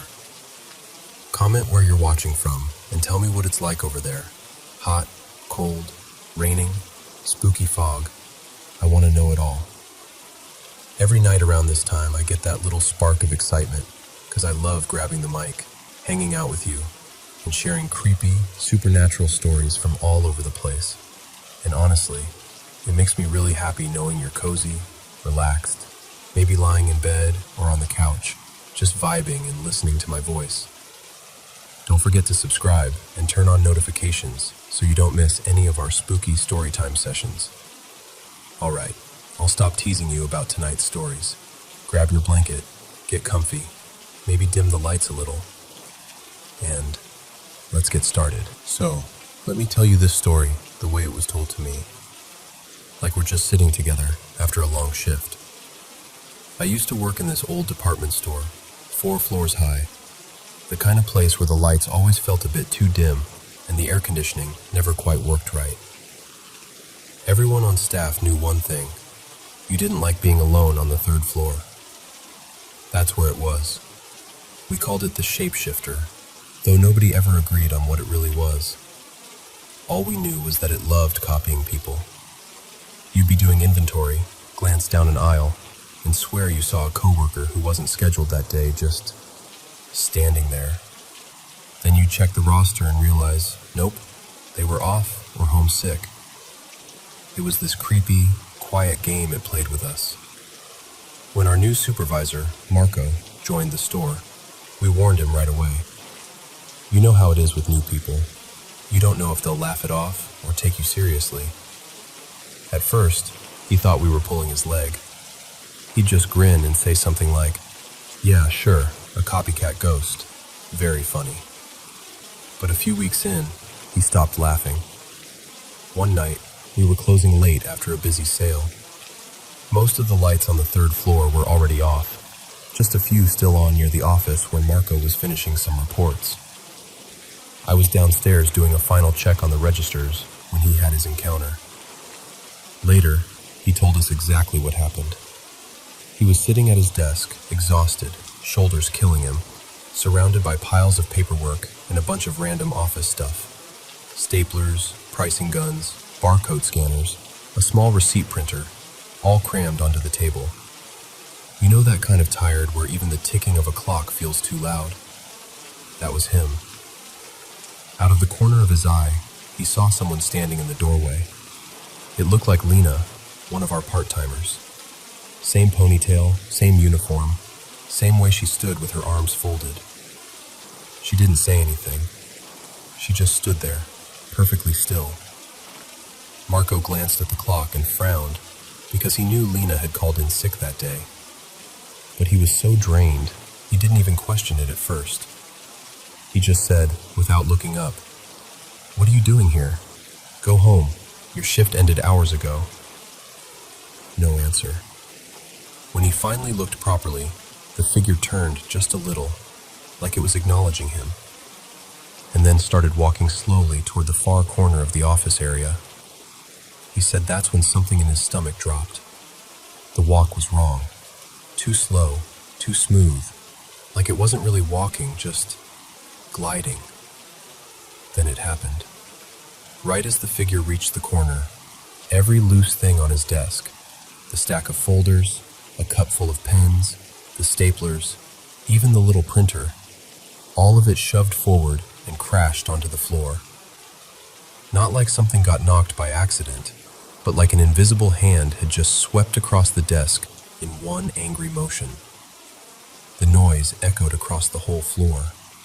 Marco jumped up, heart racing, and for a second, he was actually scared. But then it hit him. Lena wasn't even in the building. No one else was on that floor. And that's when fear turned into pure, fed-up anger. He told us, I'd had it. I was tired, behind on my reports, and I wasn't about to let some, whatever it was, push me around. So he reached for the thick store ledger, this heavy, old record book we kept for manual entries, and without overthinking, he hurled it straight at the figure. He said it hit with a solid thud, like it hit a real body. Then Marco just exploded. He started shouting, every curse he could think of, voice echoing through the floor. "You picked the wrong time to mess with me," he yelled. "I'm not scared of you. You want to throw things around? Try me." He wasn't trying to be brave. He was just done. Done with being creeped out. Done with the stories. Done with feeling watched while he worked late. As he stormed toward it, the figure slowly backed away into that same corner. Step by step, it got dimmer, like it was fading out of focus. And then, right before it reached the wall, it just vanished. No dramatic noise, no puff of smoke. It was there, and then it wasn't. Marco stood there, breathing hard, heart pounding, hands still shaking from the adrenaline. But instead of running, he did something that still makes me laugh a little when I think about it. He pointed at the empty corner and said, very clearly, "Listen, if you try that again, if you so much as move a paper on my desk, I swear I'll find a way to get rid of you for good. Do you understand me?" And then he just went back to his chair, picked everything up off the floor, straightened his papers, and finished his report like it was any other night. Here's the strange part. After that, the story stopped. No more glimpses of co-workers who weren't on shift. No more figures at the end of the aisle. No more weird footsteps on the third floor after closing. It was like, after that night, the whole floor went quiet. Every now and then, when we stayed late, someone would joke, "Hey, maybe Marco scared it off." And honestly, I kind of think he did. So now I can't help wondering, and I'm genuinely curious about you here. Have you ever had something weird, something you couldn't explain, try to scare you or mess with you? And instead of getting terrified, you just got angry and stood your ground? Or do you know someone who reacted like that? Because after hearing Marco's story, I started to think, maybe sometimes the thing on the third floor just needs to be told it picked the wrong person to bother.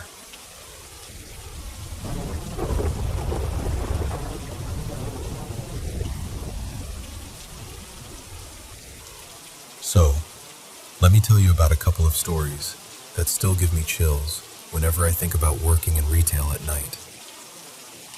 The first one is about my friend Marco. He used to work the late shift at this small convenience store, tucked at the corner of a busy intersection. You know the kind, bright at the front, humming refrigerators, but once you go past the shelves and into the back, it suddenly feels too quiet. Behind the store, there was a narrow hallway that led to the stockroom and a tiny break room. The staff all said that area was haunted. Years before Marco started, an employee had apparently died in his sleep during a graveyard shift. They found him early in the morning, still in his uniform, slumped on one of the old couches in the break room. People said he never really left. Marco told me that sometimes, when he went to get extra boxes of drinks, he'd see someone standing at the far end of the stockroom. At first he'd think it was another employee, same green uniform vest, same cap. But when he looked up properly, the face would be wrong. Either blurred out, like someone smeared it in a photo, or just strangely empty. No eyes, no mouth. Just the outline of a person who wasn't supposed to be there. The manager, a woman named Ms. Reyes, was really devout and decided to set up this small altar just outside the break room door. There were candles, saint images, fresh flowers every Monday, and even a cup of black coffee some mornings, because someone said that's what the man used to drink. The idea was to pray for his soul, ask him to move on, and also to, keep the rest of the staff from quitting. But even with the altar, weird things kept happening. Marco said he'd leave the stockroom lights off when he was up front at the counter, but every now and then, he'd notice this faint glow leaking from under the door. When he went to check, the main light would still be off, but the break room TV, which was never plugged in anymore, would be giving off this dull, bluish flicker. One time he swore he heard someone shuffling around inside, opening plastic wrappers, like someone was having a late snack on break. He only lasted, maybe a month and a half at that job? The last straw was when he walked into the break room and saw someone sitting on the couch, hunched forward. He thought it was one of the new guys and started to say, "Hey, your shift ended already, right?" The figure slowly turned toward him, and there was that same uniform, same nameplate style, but where the face should have been, it was just blank. Like the air was shaped into a head, but nothing was there. Marco said he ran out so fast he didn't even bother clocking out. He called the manager from outside the store and told her he wouldn't be coming back. And honestly, I don't blame him. The second story is from another friend of mine, Anna. She worked at this big, premium bookstore in the city center. It had 4 floors and a mezzanine, plus a basement level that connected to the mall parking. On the surface, it was all bright lights, soft music, and the smell of new books. but the staff all had their own ghost stories. On the ground floor, near the back entrance where deliveries came in, the night guards talked about something they called a replay. They didn't see an actual ghost, like a transparent person floating around.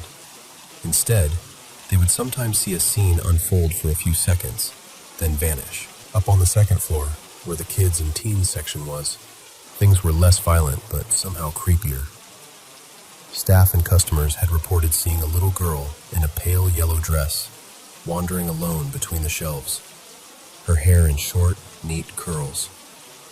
When someone tried to approach her, she'd turn the corner, and then just wouldn't be there anymore. There were also two other figures people mentioned, a boy and an older man. The boy always looked like he had just come in from the fields. Simple shirt, shorts, bare feet. The old man wore these worn-out farmer-style clothes and a straw hat. The strange part was that they were almost always seen together, walking side by side, like a grandfather and grandson out for a stroll, quietly weaving in and out of the shelves. Sometimes, security would replay the CCTV footage after a customer complained about someone following them. On the screen, they'd see the customer moving through the aisle, glancing back nervously. But no one would be behind them. No boy, no old man.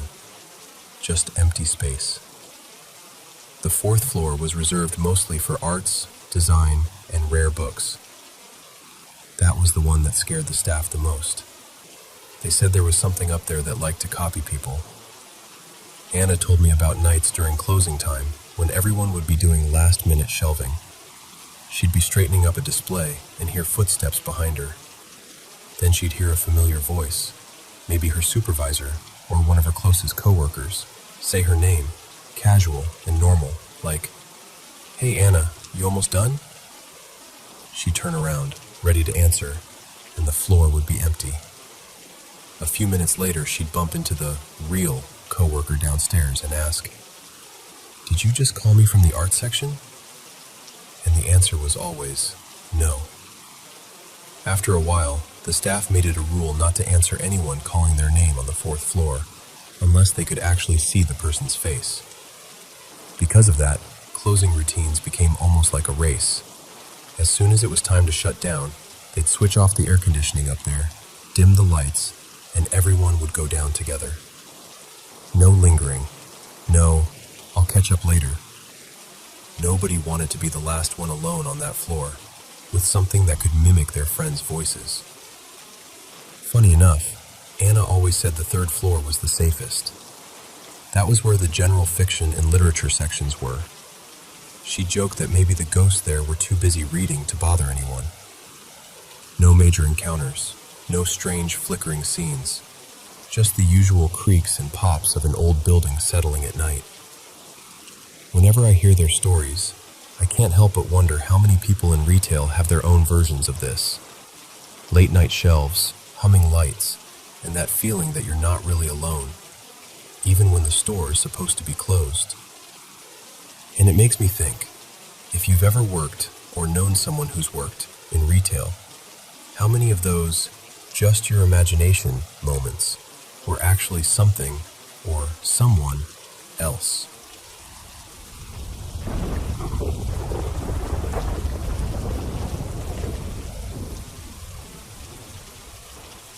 So I always joke that I have more ghost stories than birthday candles.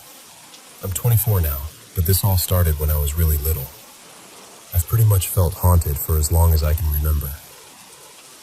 One day I might tell you everything, but for now, I'll just stick to a couple of moments that still give me chills when I think about them.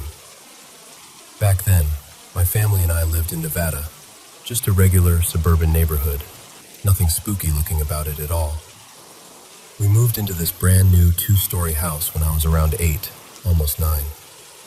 Fresh paint, new carpet, that weird, new house smell. You'd think a place like that would be the last spot to be haunted, right? But honestly, most of the worst stuff I've experienced happened in that house. And I'm pretty sure it wasn't just some random, harmless ghost. It felt darker. I still wonder what the land used to be. Burial ground, battleground, something. I don't know. I just know it didn't feel clean. I'm going to use fake names here, by the way. My family's super split on this stuff. Some of them don't believe in ghosts at all and think it's all devil worship or nonsense, and I don't feel like arguing with anyone at Thanksgiving.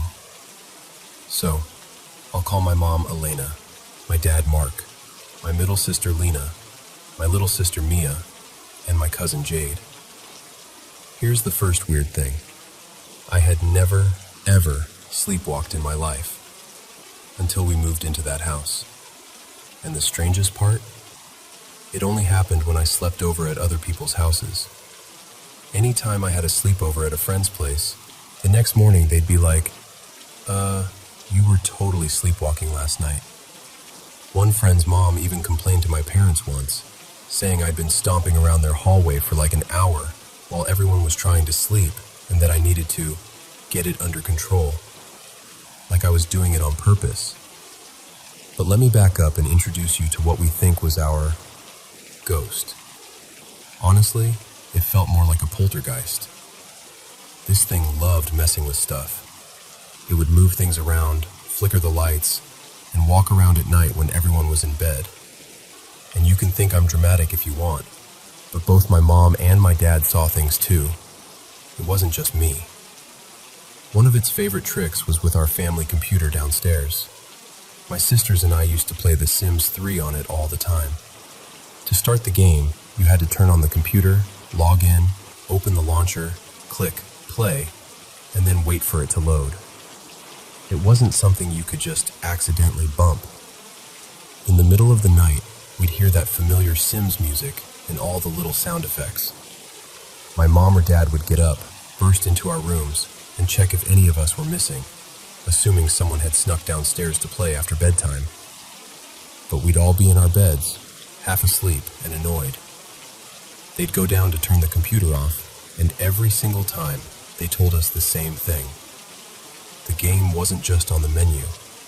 The Sims were actually moving and doing things, like someone was playing with them.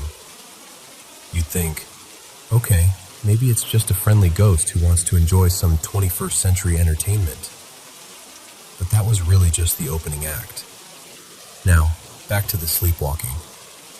One night, my family was hanging out at my aunt's house, and my sisters and I decided to have a sleepover with my cousin Jade. My parents left us there and drove back home with Mia to grab some clothes and stuff for the night. As they pulled into the driveway, my mom noticed a light on upstairs. My mom, Elena, is intense about turning lights off when we leave the house. Like, she'll do a full patrol before we walk out the door. So she looks up and goes, "Why is her bedroom light on?" Meaning my room. And my dad goes, "I don't know. I turned everything off. It definitely wasn't on when we pulled out of the driveway." My mom starts freaking out. My dad hits the garage button, grabs a baseball bat from inside, and goes in to check the entire house. Every room, every closet, the garage. He's on the phone with my mom the whole time. He comes back out and says, "There's nobody in there, and your bedroom light wasn't on. The light that's on is Mia's, on the side of the house. You just couldn't see it clearly from the front." They are both totally unsettled, but they grab our clothes and bring them back to my aunt's. They tell us the whole story, and I remember just sitting there with this uneasy feeling in my stomach. That night, I had one of my usual migraines. Back then, I used to get them almost every day, so I went to bed a little early while everyone else stayed up talking. The next morning, Jade looks at me and goes, "You were sleepwalking last night." Then Lena, my middle sister, backs her up. They tell me what happened. Jade says she got up in the middle of the night to go to the bathroom. When she stepped out into the hallway, she saw me walking in slow circles, through the kitchen, into the hallway, back through the kitchen, like I was following some invisible path. She called my name. I stopped in the kitchen and just stood there, staring at her, not saying anything, just staring. She went to the bathroom, came back out, and I was still standing there, in the same spot, still staring at her. When she got back into bed, she heard me start walking around again. Later, Lena tells me she got up to go to the bathroom too and saw the exact same thing. Me doing that weird loop through the kitchen and hallway. And I just keep thinking about that timing. The lights freaking my parents out at home, and then me sleepwalking like some glitching NPC the very same night. Maybe it was all a coincidence.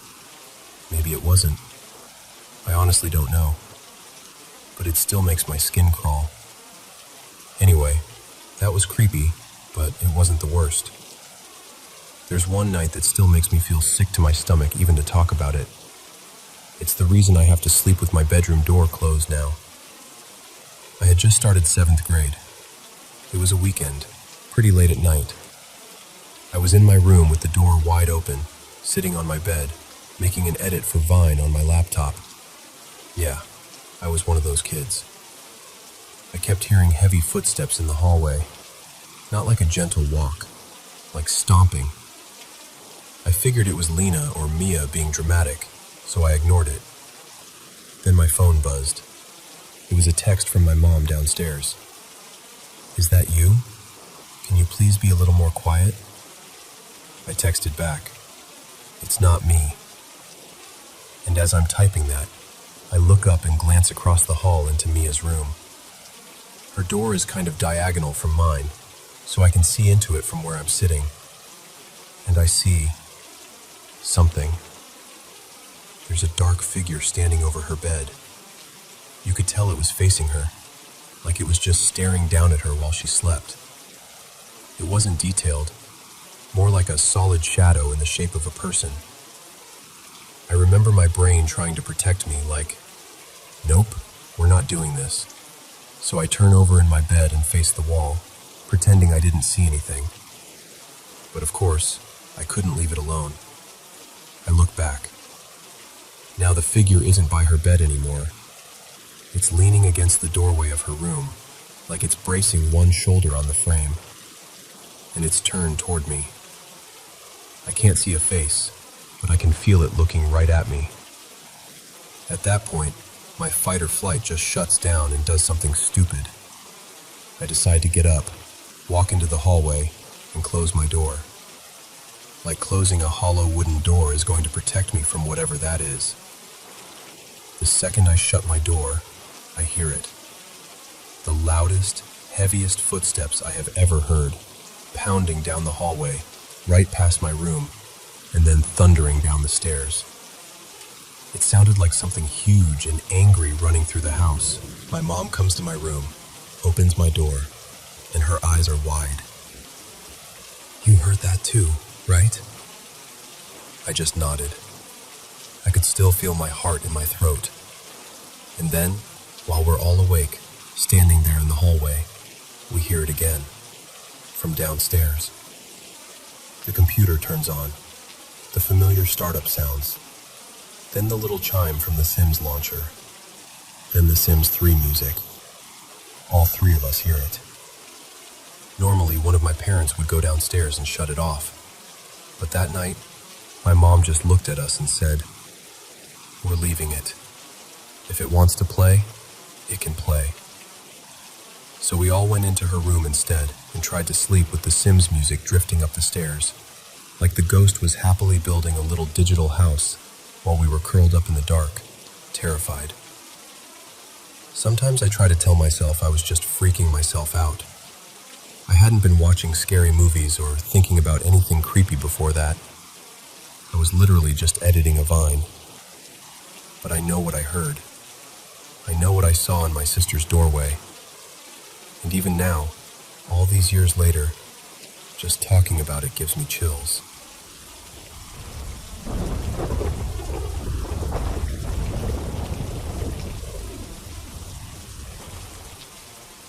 Alright, hey. So, my name's Caleb, I'm 14, and I live in this tiny town in Pennsylvania. Like, really tiny. We've got one Family Dollar, one little grocery store, and that's basically it. I'm telling you that because it kinda matters later. So, every weekend my mom, Lisa, goes to her boyfriend Dave's place. and she usually leaves me home alone. Our house is super old, like late 1800s old, and it sounds like it. The floors creak, the pipes complain, the walls settle, and like every old house, we've got mice. So, I'm used to weird sounds. I grew up with that stuff. But around the middle of 2023, I started noticing something different. Stuff that seemed to come from the basement. At first, it was small things. I'd be upstairs and hear shuffling, like something moving across the basement floor, or this quick little scurrying, and I'd just think, yeah, okay, that's just mice. No big deal. Then it started getting off. I'd go to bed after making sure the basement door was locked, like I know I locked it. And I'd wake up, go downstairs, and the door would be unlocked. At first I told my mom, and she just said, "You probably thought you locked it and forgot, honey." And I'm like, yeah, maybe? You kind of gaslight yourself, you know? So the next night, I'm extra careful. I lock it, jiggle the doorknob, even check it twice. Next morning, unlocked. Then it happens again, and again, and again. I'm talking like 4-5 times in a couple weeks. At that point, I'm starting to get really creeped out, but I'm trying to be logical. I keep telling myself, "You're just forgetting, dude. Chill." Then more stuff starts happening. One afternoon, I'm walking into town to go to the Family Dollar, and as I'm leaving the house, I just feel weird. You know that feeling like you're being watched? So I turn around to look at the house, and I see the basement doors. Now, our basement has those old double doors that open outward from the outside, kind of like storm doors. And both of them, are wide open. I know I closed them, and they're heavy, like 30 or 40 pounds each. No way the wind just swung them open. So at this point, my heart is doing that fast, fluttery thing. I'm trying not to freak out in the middle of the yard. I tell myself I'll deal with it later and keep walking to the store, hoping that by the time I come back, I'll have some rational explanation in my head. I get my stuff, walk back, and the doors are still open. And honestly, as scared as I am, there's this tiny bit of relief, because at least I know I'm not imagining it. I'm not just forgetting this time. So I take a deep breath, push past the fear, and head down into the basement. Now, to explain the layout real quick, my basement's got 3 rooms.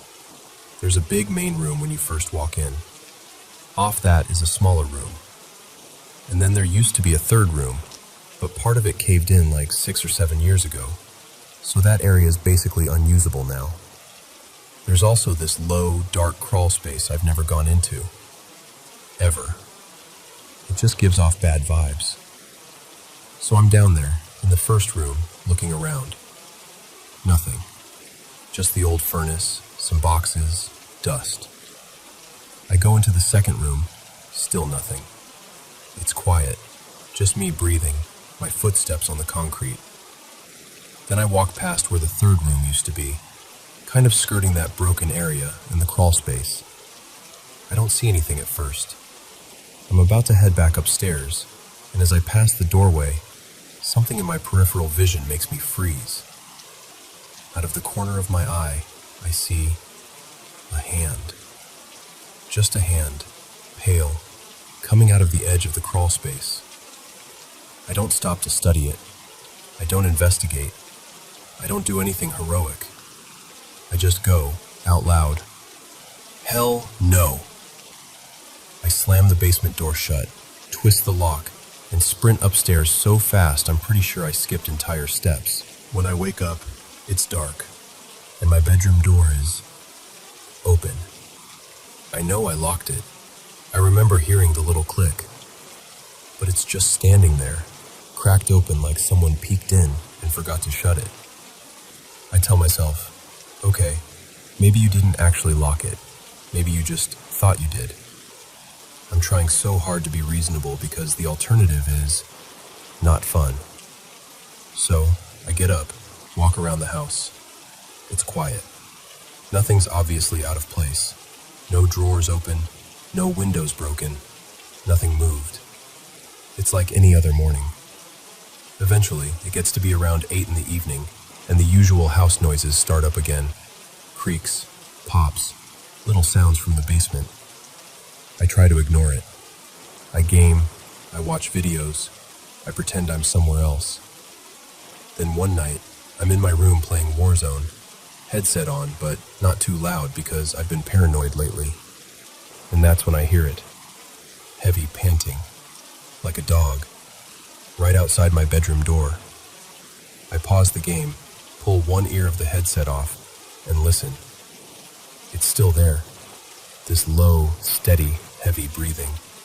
So I call out, "Roxy?" That's my dog. Nothing. No collar jingle, no scratching, no excited pause. Just breathing. I call her again, louder this time. Still nothing. And then it hits me like a bucket of ice water. Roxy went with my mom to Dave's. She's not here. That's when I say, "Oh shit," under my breath, and I put the controller down. The panting stops, just cuts off, like someone hit a mute button. I stand up, my heart pounding, and I'm trying to sound tougher than I feel. I grab the little knife I keep in my room.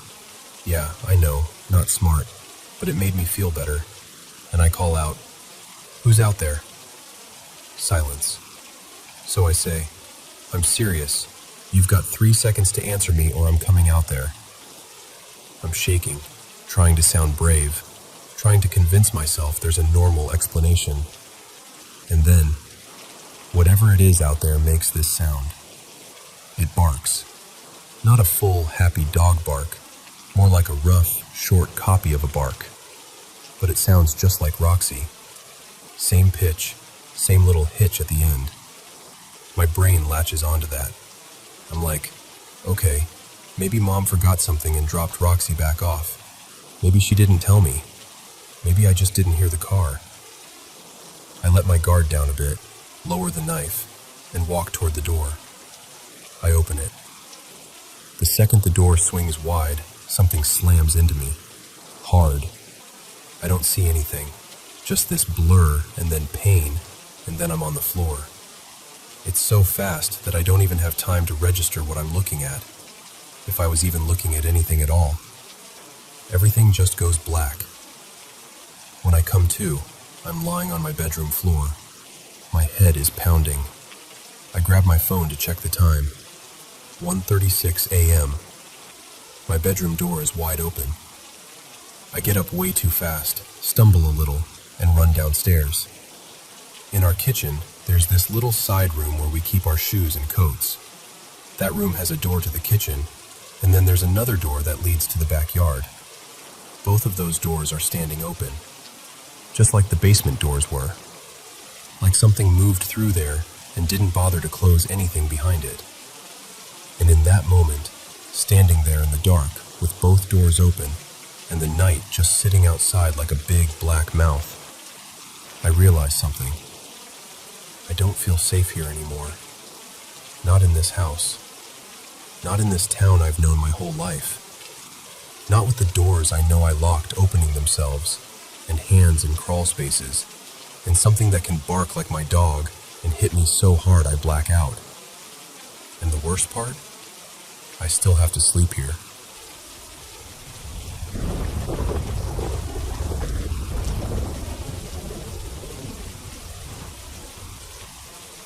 Okay, so let me tell you about the one story that's never really let go of me.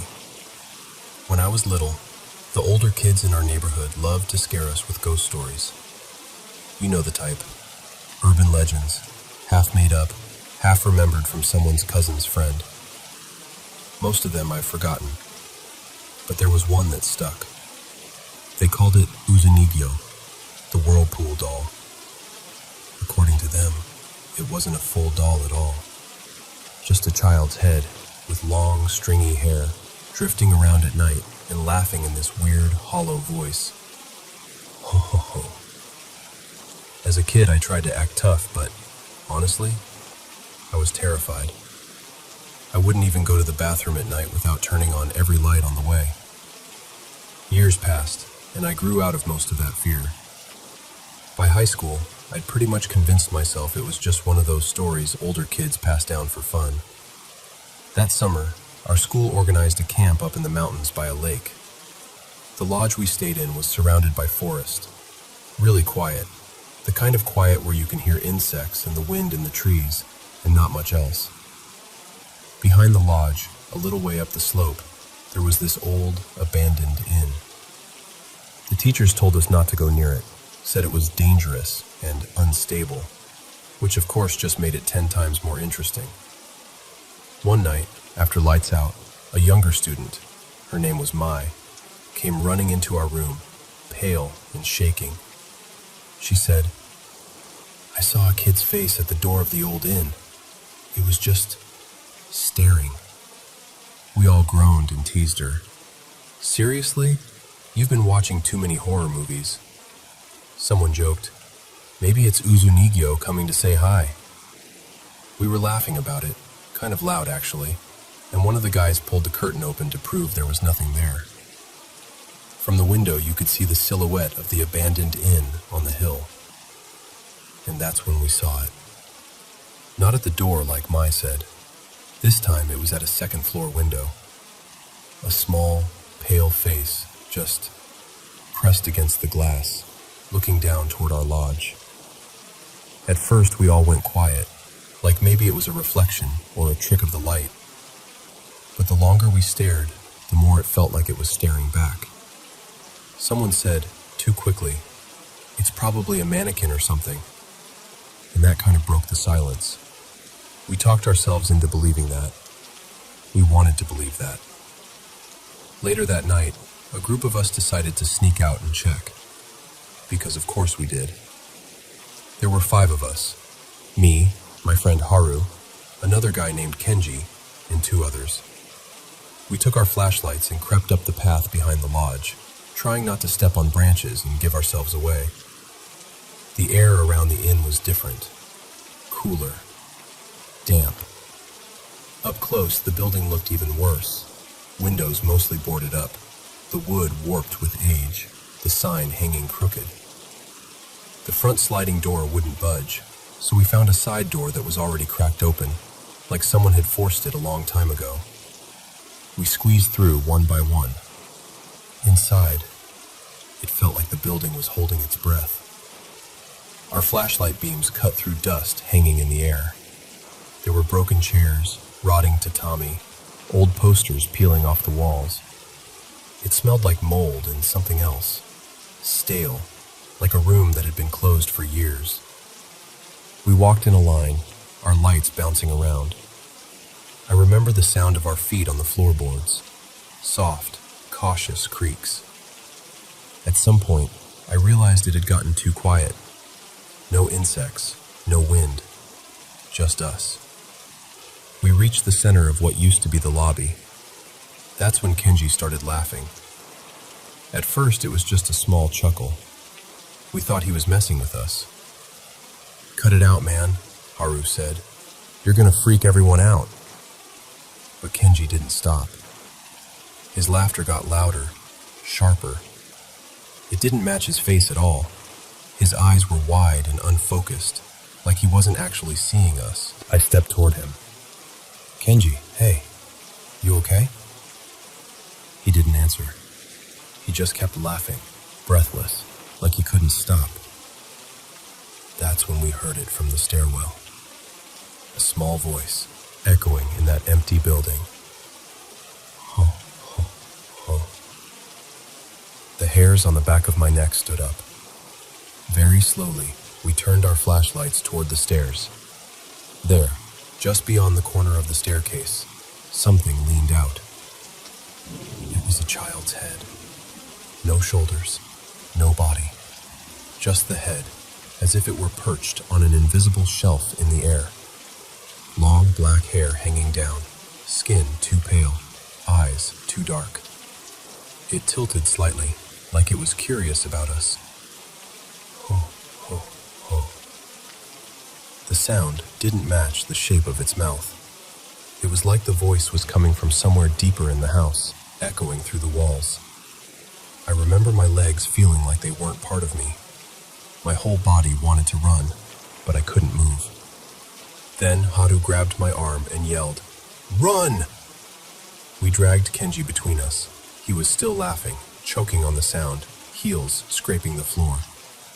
Someone kicked open a warped door or window, I can't even remember clearly, and we stumbled out into the cold night air. Only once we were outside did Kenji's laughter finally stop. He went limp, like someone had cut his strings. The teachers rushed him to the hospital in town. He stayed there for a while. When he came back, he seemed normal, just a bit quieter. The strange thing is, he didn't remember any of it. Ask him about the inn, and he'd frown and say, "I just remember feeling tired." The next day, the locals came up with the school staff.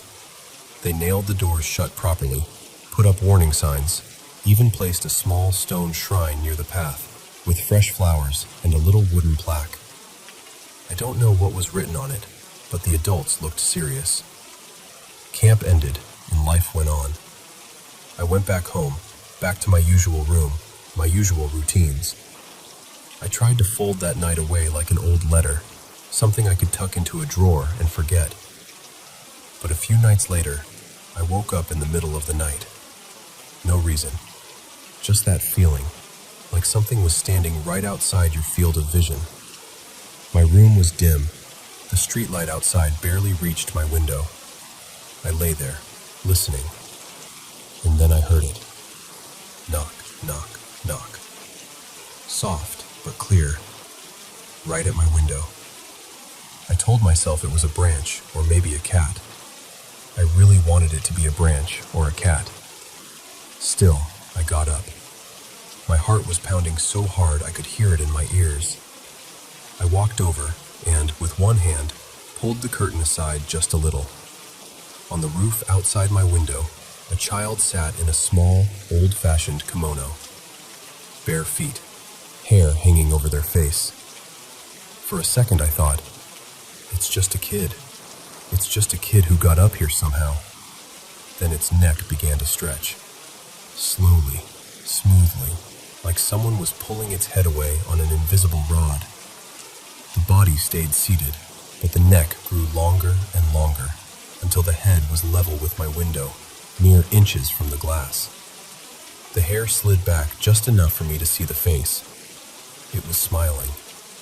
Too wide, too still. The mouth barely moved as that hollow voice floated into my room. Ho, ho, ho. I couldn't scream. I couldn't move. I just stood there, hand frozen on the curtain, staring back. I don't remember lying back down. I just remember that somehow, at some point, I ended up under my blanket, shaking, and I watched the sky through a crack in the curtain until it turned gray and then light. In the morning, the roof outside my window was completely empty. No footprints, no scuff marks, nothing out of place. I told myself it was a dream. That's what anyone would say, right? Just a nightmare after a scary experience at camp. But sometimes, even now, on really quiet nights, I'll be doing something, reading, on my phone, whatever, and suddenly I'll feel that same heaviness in the air. Ho, ho, ho.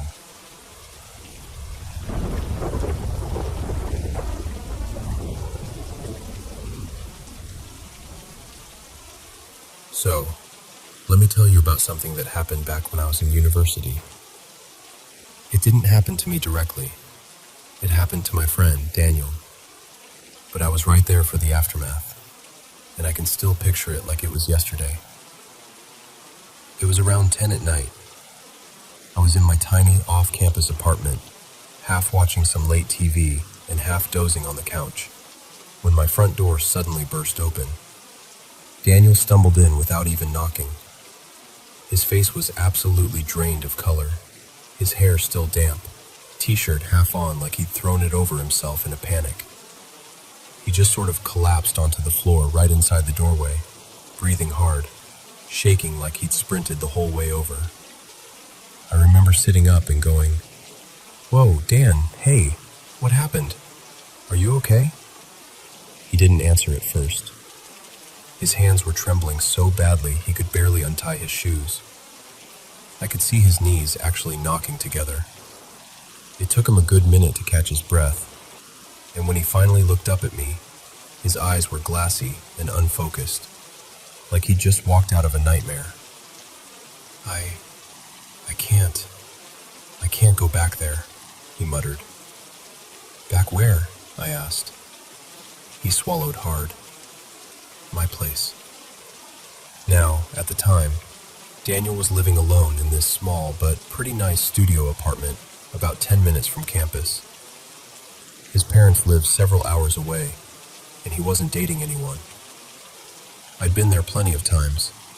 It was just him, his cluttered desk, a futon, and way too many instant noodle cups. So I asked him, "Did someone break in?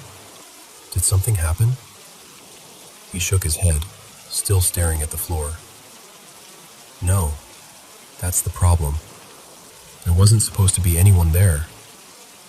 I could feel my skin prickling a bit, but I tried to stay calm for his sake.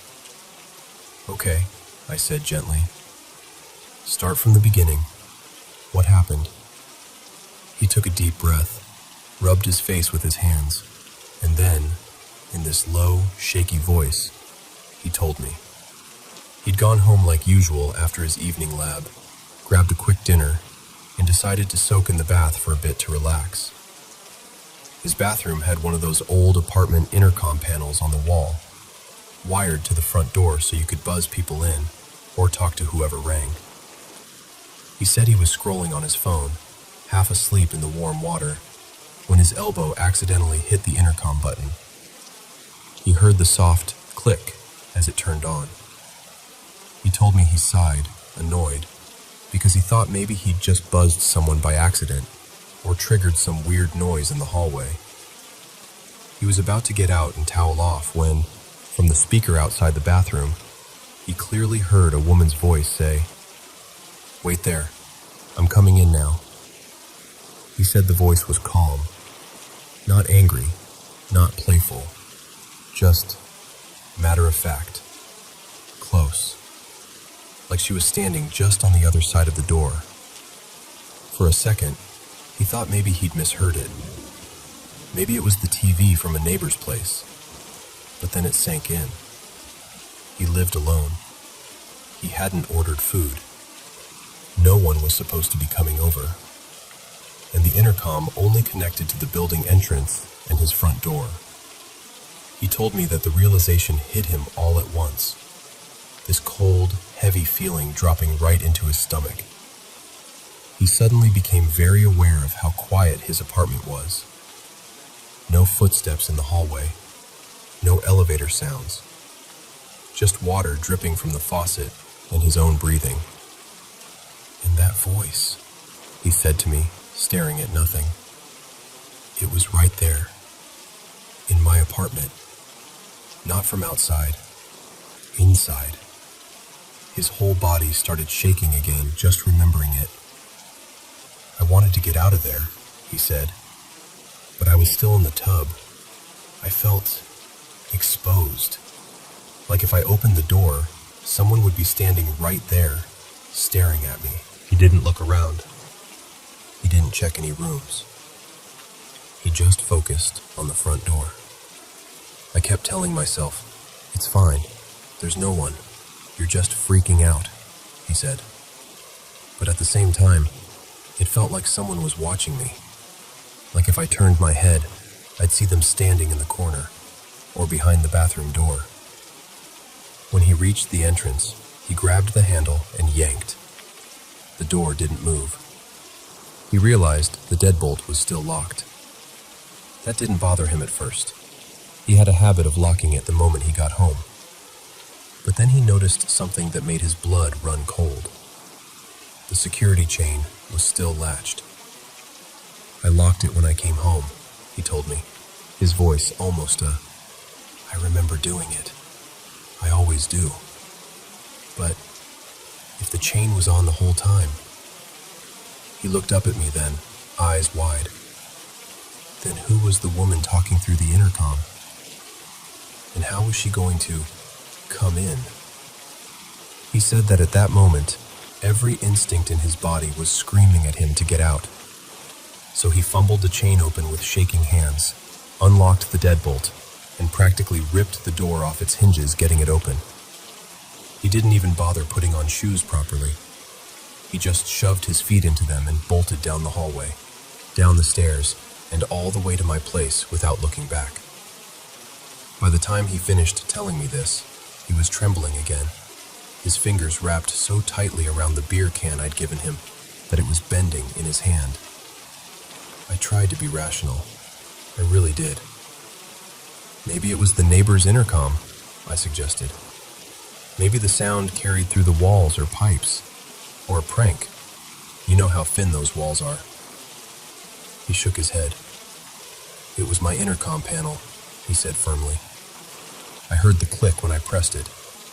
The little red light came on. And the voice. It wasn't distant. It was right there. Right in the apartment. I started to ask, did you at least see anyone? Like, when you opened the door? He cut me off, eyes dropping back to the floor. I didn't look. I couldn't. I just ran. That night, he refused to go back to his apartment, so he crashed at my place instead. We left every light on. Kitchen, bathroom, hallway, even the tiny balcony light. He downed almost every bottle of alcohol I had in the fridge, not to party, just to stop his hands from shaking long enough to fall asleep. Even then, he kept jolting awake, asking me to check the door. Make sure the chain's on, he'd mutter. Please, just make sure. The next morning, he called his parents from my living room. I could hear pieces of the conversation, his mom's worried voice crackling through the phone, his father's more serious tone. Daniel didn't go into details with them while I was listening, but I heard him say, I don't feel safe there. And, no, I really can't explain it, but I don't want to stay another night. Within a couple of days, his parents drove up, went to the apartment with him in broad daylight, and helped him pack his things. He didn't stay there alone again, not even once. After that, he moved back in with his parents for a while.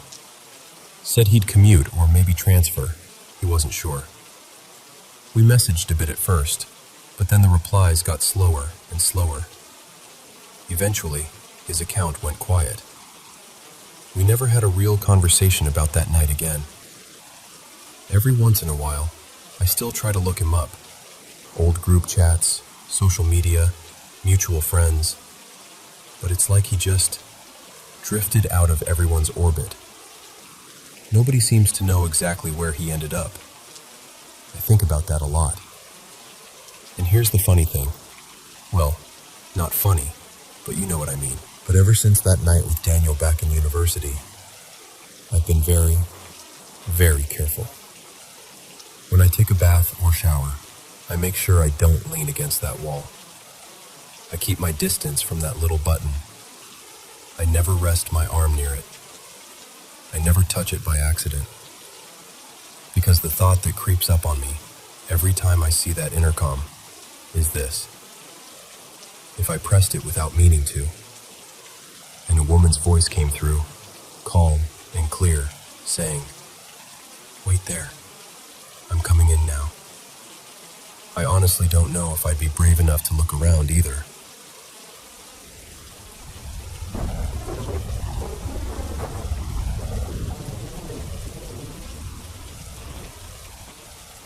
You know, I grew up in this tiny barangay in the Philippines, way out in the province. Rice fields, tricycles, the usual, nothing fancy. On the outside, my life looks very normal. But ever since I was a kid, there's been this extra layer to my world. I've always been sensitive to things I can't see. Ghosts, encantos, even what some elders call mananiktik, or malignos. I don't actually see them. No white ladies appearing in the hallway or anything like that. It's more like I feel them. It's like the air shifts, or the mood of the room changes, and suddenly I just know I'm not alone. I'm the only one in my family who's like this. My parents and my sisters, Mara and Lisa, they don't really feel anything. They believe me, kind of, but for them it's just stories. For me, it's my everyday background noise. The feeling is really hard to explain. It's not like ordinary fear or regular stress. It's more like this silent pressure. Imagine you're doing something, and suddenly you just know somebody wants you to stop. Or you're sleeping, and it's as if someone is standing right beside your bed, staring at you, silently saying, "Wake up." It hits me in my body first.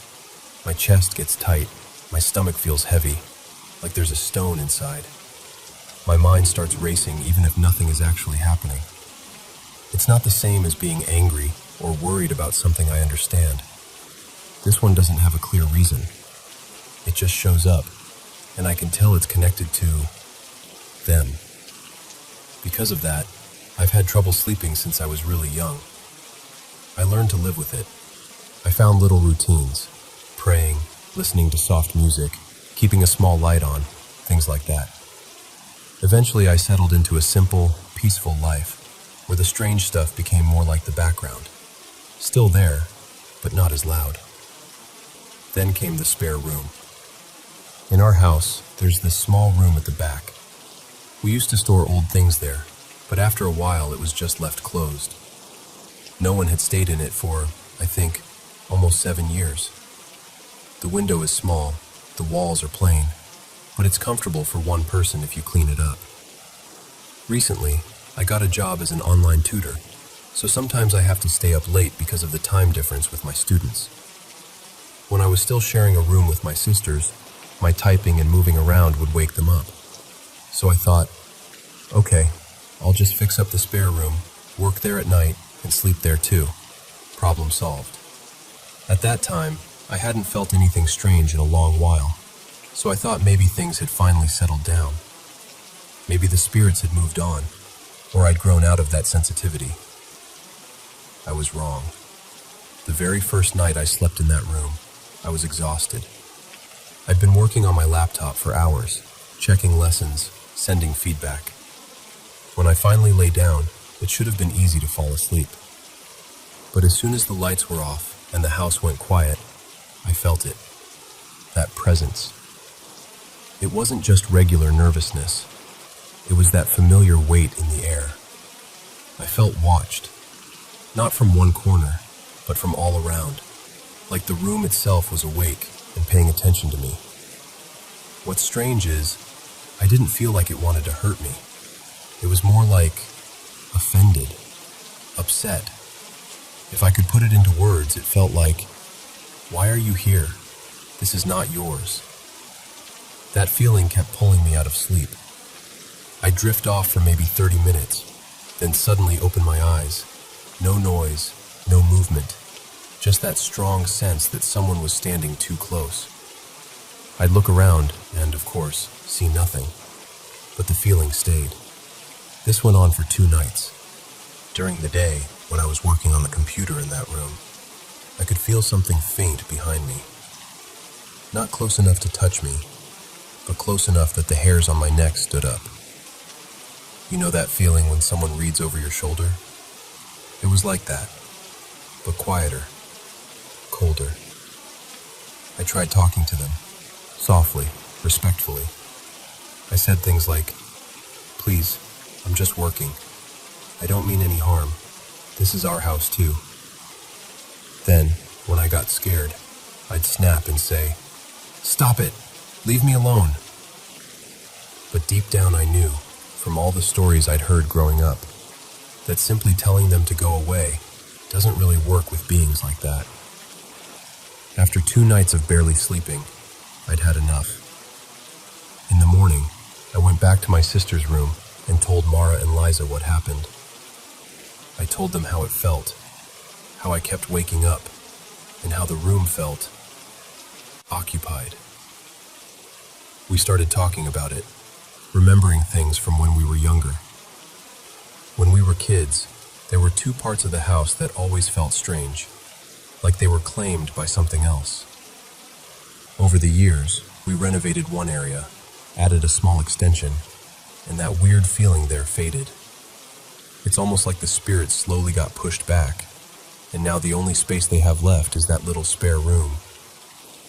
We kind of laughed nervously about it, but we all agreed on one thing. They're probably upset because I barged into what they consider their space.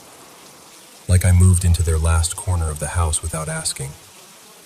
It's not just me either. Guests who sleep in that room always feel something off. Some say they feel stressed for no reason. Some wake up with headaches, and a few even get mild fevers. But the strange part is, it only happens if they sleep there. If they stay in the living room or in our shared room instead, they're fine. So today, I gave up the idea of conquering that spare room. I moved my things back into the room I share with my sisters. It's a bit crowded again. Laptop on a small table, clothes piled in one corner. But at least I can sleep without feeling like I'm intruding on someone else's home. We're talking about how to handle it now. Maybe we'll ask a priest to bless the house again. Maybe we'll invite an elder who knows how to talk to spirits, to make peace. Acknowledge that the room is part of their space, but also part of ours. I don't feel angry at them, honestly. If anything, I feel like we've been sharing this house for years, and I just forgot to be considerate. So yeah, for now, I respect that the spare room isn't just an empty room. Something lives there, or at least lingers there. And until we find a peaceful way to share the space, I'll let them have it. After all, we're the ones who can move and adjust. They only have that small room left.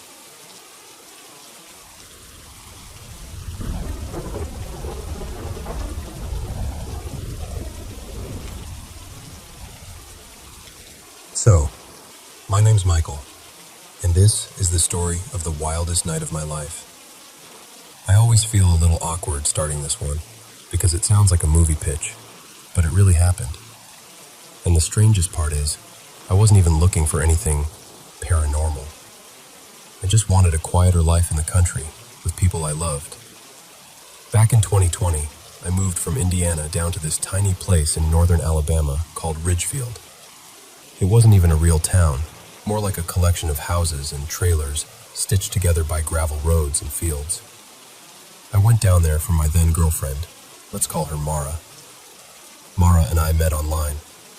She'd been following my music and art since late 2018, and eventually we went from comments to DMs to video calls to planning trips. By the time COVID really hit, we were serious enough that long distance just wasn't cutting it anymore. There was one catch though. She still lived with her ex, Caleb. Now, Caleb had been in her life for like 10 years. They weren't really a couple anymore, more like best friends who never untangled their lives. On top of that, Mara used to be polyamorous. If we wanted to be together, we had to agree to make things monogamous. I was nervous, I'm not gonna lie, but I took the risk. To my surprise, Caleb and I actually got along. He was this tall, lanky history nerd who collected old coins, busted muskets, and all kinds of antique knives and swords.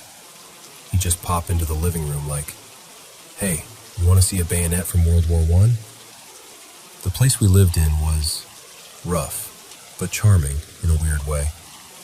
Old farmhouse out in the middle of nowhere, with cornfields, cows in the distance, and a dirt driveway that turned into a mudslide when it rained. Floors were patched, some doors didn't shut right, but the rent was something like $350 a month, which tells you everything you need to know about the condition.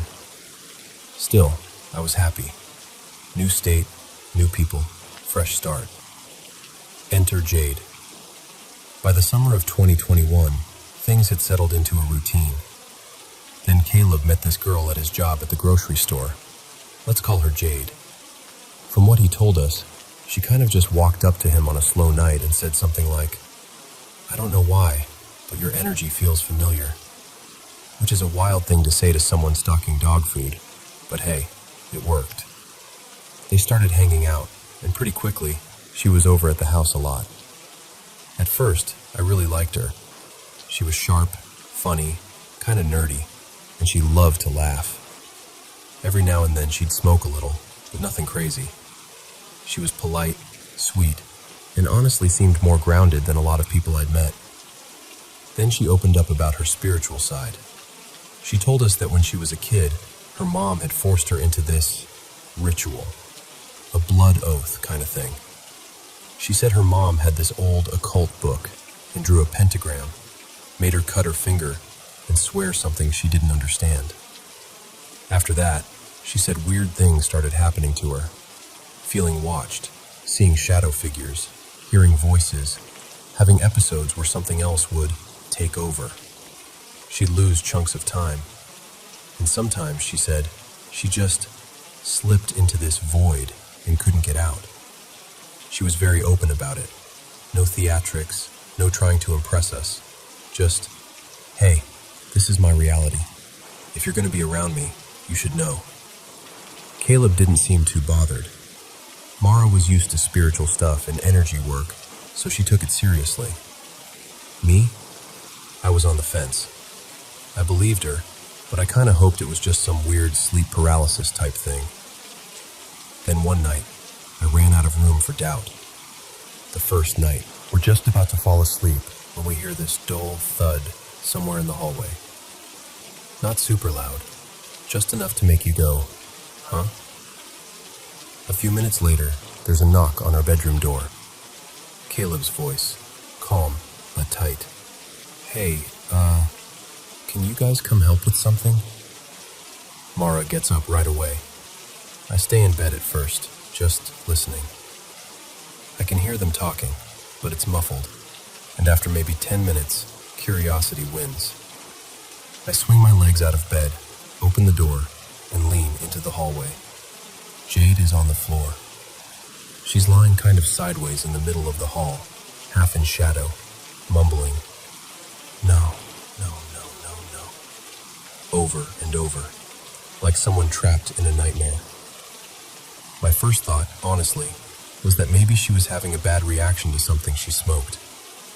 Her eyes were open, but it was like nobody was home. Caleb and Mara were kneeling beside her, trying to snap her out of it, calling her name, touching her shoulder, telling her she was safe. She wasn't responding, just stuck in that weird, low chant. We decide to get her outside, thinking fresh air might help. So we carefully pick her up and carry her out into the front yard. The sky is clear, stars everywhere, the kind of quiet that makes you aware of your own heartbeat. We lay her on the grass. After a minute or two, she starts to come back. Her eyes focus a little, and she blinks like she's just woken up from a long, confusing nap. She turns her head towards me, and, in this soft, tired voice, says, "I can feel how nervous you are. It's okay." She hadn't even really looked at me yet, but she nailed it. I gave this awkward half laugh like, "Yeah, no kidding." She explains that this isn't new to her. She calls it the void. She says when it happens, it's like she's trapped in this dark, empty place with no sense of time, and when she comes back, it's fuzzy at best. Meanwhile, Mara and Caleb are sharing that look people share when they've already decided, this is spiritual. Once Jade can sit up, we bring her back in and lay her on the couch in Caleb's room. He's holding her, trying to keep her grounded. That's when he notices these scratches on the back of her shoulder. I'm standing behind the couch, and he turns her a little so we can see. There are 3 long, red welts across her shoulder blade. Fresh, angry, like something clawed her. We didn't have any pets in that room, and she hadn't fallen against anything. Then he tells us something else. Right before she collapsed, she kept drifting toward the bathroom down the hall. He said her face went blank. She started walking toward it slowly, and as she reached the doorway, the hall light flickered and blew out. Just pop. Done. It never turned back on after that. That got my attention. We'd always hated that bathroom. The whole house was old, but that room had this extra layer of nope attached to it. Soft, warped floorboards, mildew smell, and a weird, cold stillness even in summer. We hardly ever used it. There was a second bathroom on the other side of the house, so we just kept this one shut and pretended it wasn't there. Jade tells us that whatever was messing with her was in that bathroom, that it was trying to lure her in. At this point, my logical brain is clocking out, and my, okay, what if this is real, brain is clocking in. The possession. We go to check the bathroom. As soon as I step in, I get goosebumps. The air feels thick, heavy, colder than the rest of the house. My arms break out in chills. We don't stay long. We get back to Caleb's room, and that's when things really escalate. Jade starts to go distant again. Her eyes glaze over, turn kind of glassy and red-rimmed. Her posture changes. Her breathing gets deeper, heavier, and then she starts to fight. Not like a confused person thrashing in their sleep. This was targeted, angry, strong. It's clear very quickly that we're not talking to Jade anymore. Her voice drops, gets rough and guttural. She growls, snaps, tries to jerk free. We actually try to talk to whatever's in there. I know that sounds ridiculous, but in the moment, it felt like the only thing we could do. We say stuff like, "You don't have to stay here. There's so much world out there. Go anywhere. Go see the oceans, the mountains. Just leave her alone." And this thing answers. It says it wants to make itself known, that someone has to die. At one point, it even threatens to kill one of our pets. We had 2 cats and a little mutt of a dog, all of them sitting in the doorway, wide-eyed, watching us. Every time the thing mentioned them, my stomach dropped. All the while, Caleb is wrestling to keep her pinned, sweating, exhausted, just repeating her name under his breath like a mantra. Mara looks at me and goes, "Go grab sage, the fresh stuff from the garden, now." I bolt outside, grab a handful of sage from the little herb patch by the porch, run back in, and try to light it. Fresh sage doesn't really want to burn, but I get it smoldering eventually, blowing on it until it starts to put off smoke. The reaction is instant. Every time I waft the smoke toward Jade's face, this thing snarls. Low, angry, like it's in pain. Her body tenses and jerks. It's not subtle. So I just keep going. I circle the room, then aim the smoke right at her. Sometimes she manages to get an arm loose and tries to swat the sage out of my hand, but I've got a death grip on that little bundle. At one point, it's taunting us, talking trash, saying we're weak and we can't do anything. I don't even know what came over me, but I just blurt out, "Man, who pissed in your cereal?" For a second, everything goes quiet. And then it lets out this deep, dark chuckle. I remember thinking, great, I've just made a demon laugh. That's not on my life bingo card. We play spiritual music, stuff that feels uplifting and protective. We pray in our own messy, not religious way, just calling on whatever light and protection we can think of. We keep the sage going, keep talking to Jade, reminding her she's loved, that she's stronger than this thing. This goes on for hours.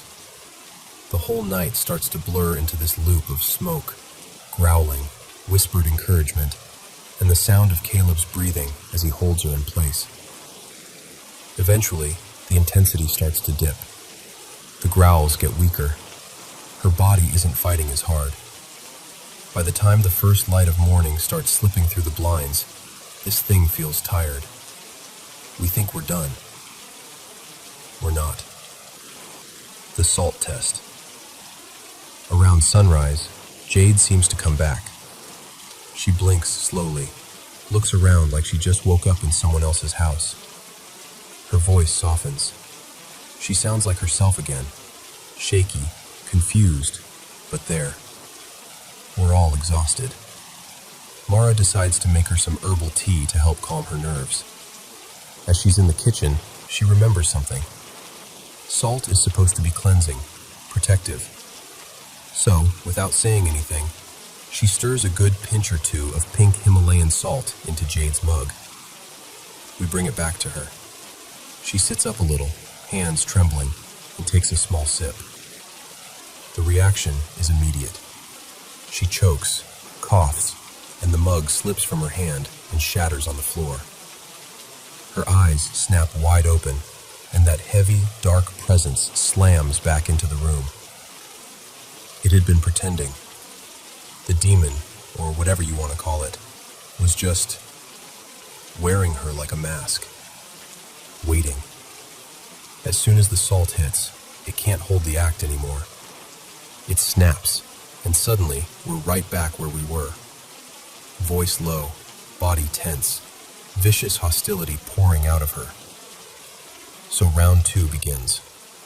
More sage, more prayers, more wrestling. The only difference this time is that it's weaker. Not harmless, but not as overwhelming as it was earlier. The grasshopper. Around 7 a.m., we can all tell the thing is draining. The growls are rougher, slower. The energy in the room feels like a storm that's finally passing. We manage to get Jade back outside, into the yard, to the same patch of grass under the morning sun. The sky is a soft blue, birds are waking up, and the air feels cleaner. We lay her down gently. She's pale, barely able to move. After a minute, she manages to sit up with our help, legs stretched out in front of her. Her eyes are half closed, like she's between worlds. We're just sitting there in silence when this tiny green grasshopper hops onto her left leg. We all notice it at the same time, but nobody says anything. It climbs up her knee, then onto her index finger. She lifts her hand slowly, bringing it closer to her face, and just stares at it for maybe 30 seconds. It felt like she was focusing everything she had left into that moment, into that little creature. Then, without a word, she lifts her arm and gently flicks her finger. The grasshopper jumps off into the tall grass and disappears. Right after that, she makes this small motion, like she's tying an invisible knot around a nearby dandelion stem. And then she just lies back, inch by inch, until she's flat on the ground and unconscious again. The energy around us shifts. It's subtle, but we all feel it. Lighter. Quieter. We look at each other, too tired to analyze it, but we all have the same thought. Something just left. Aftermath and the second night. We carry her back inside. Caleb lays her on the bed and stays with her. I get maybe 2 hours of sleep before I have to drag myself to work. I remember driving that morning like I was in a dream, half convinced none of it really happened.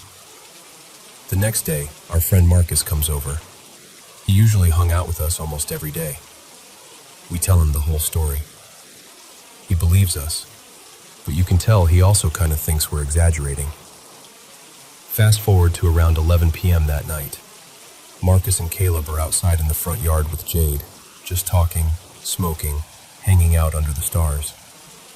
The yard opens up into this big cornfield with a tree line and a small shed off to the right. It looks peaceful from the porch, but at night, those woods are pitch black. Mara and I are in the kitchen cooking when Marcus bursts through the door, eyes wide, a little out of breath. Guys? I think we're gonna need that sage again. He tells us Jade went quiet. Her face went blank, and she started walking toward the dark edge of the property, toward the woods and the old shed. Marcus followed her, trying to get her attention. When he asked if she was okay, she turned around slowly, eyes empty, and in this low, drawn-out voice said, "No." That was enough for him. He sprinted back to the house.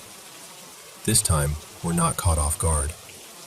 While I was at work that day, I'd picked up powdered sage, just in case. Caleb and Marcus grab Jade and guide her back inside, even as she's resisting. We get her onto the same couch. Caleb wraps his arms around her again, and we start the whole process over. Sage, smoke, music, firm words. Mara and Caleb are done being polite about it. They're tired of this thing coming into the house, and they say so. They tell it, "You're not strong. You're pathetic for needing a host. You can't touch us. You're not welcome here." And honestly, it is weaker. The whole possession lasts maybe 2 hours this time. Still intense, still scary, but nothing like the marathon of the night before. You can almost feel it slipping, like a bad signal cutting in and out. Marcus gets front row seats to all of it. By the end, he's pale and quiet, and very much no longer skeptical. Later, Jade tells us she felt the demon in the shed. She thinks when that grasshopper hopped away, it headed straight there, like the shed was some kind of anchor point. At the time, he wrote it off as being tired. After that second night, it didn't feel so random anymore. After that second night, things went quiet. No more possessions. No more strange sounds or shadows. No more lights blowing out. Life, slowly, went back to normal. Or as normal as it can after you've held a demon-possessed girl while your roommate waves burning sage in its face. We told a few friends and family members. Most of them believed us enough. Like, "Okay, I don't think you're lying, but I don't really know what to do with this information." About a week later, Jade broke things off with Caleb. She was heartbroken, and then she was gone. They lost contact. To this day, we don't know how she's doing, or if that thing ever tried to come back.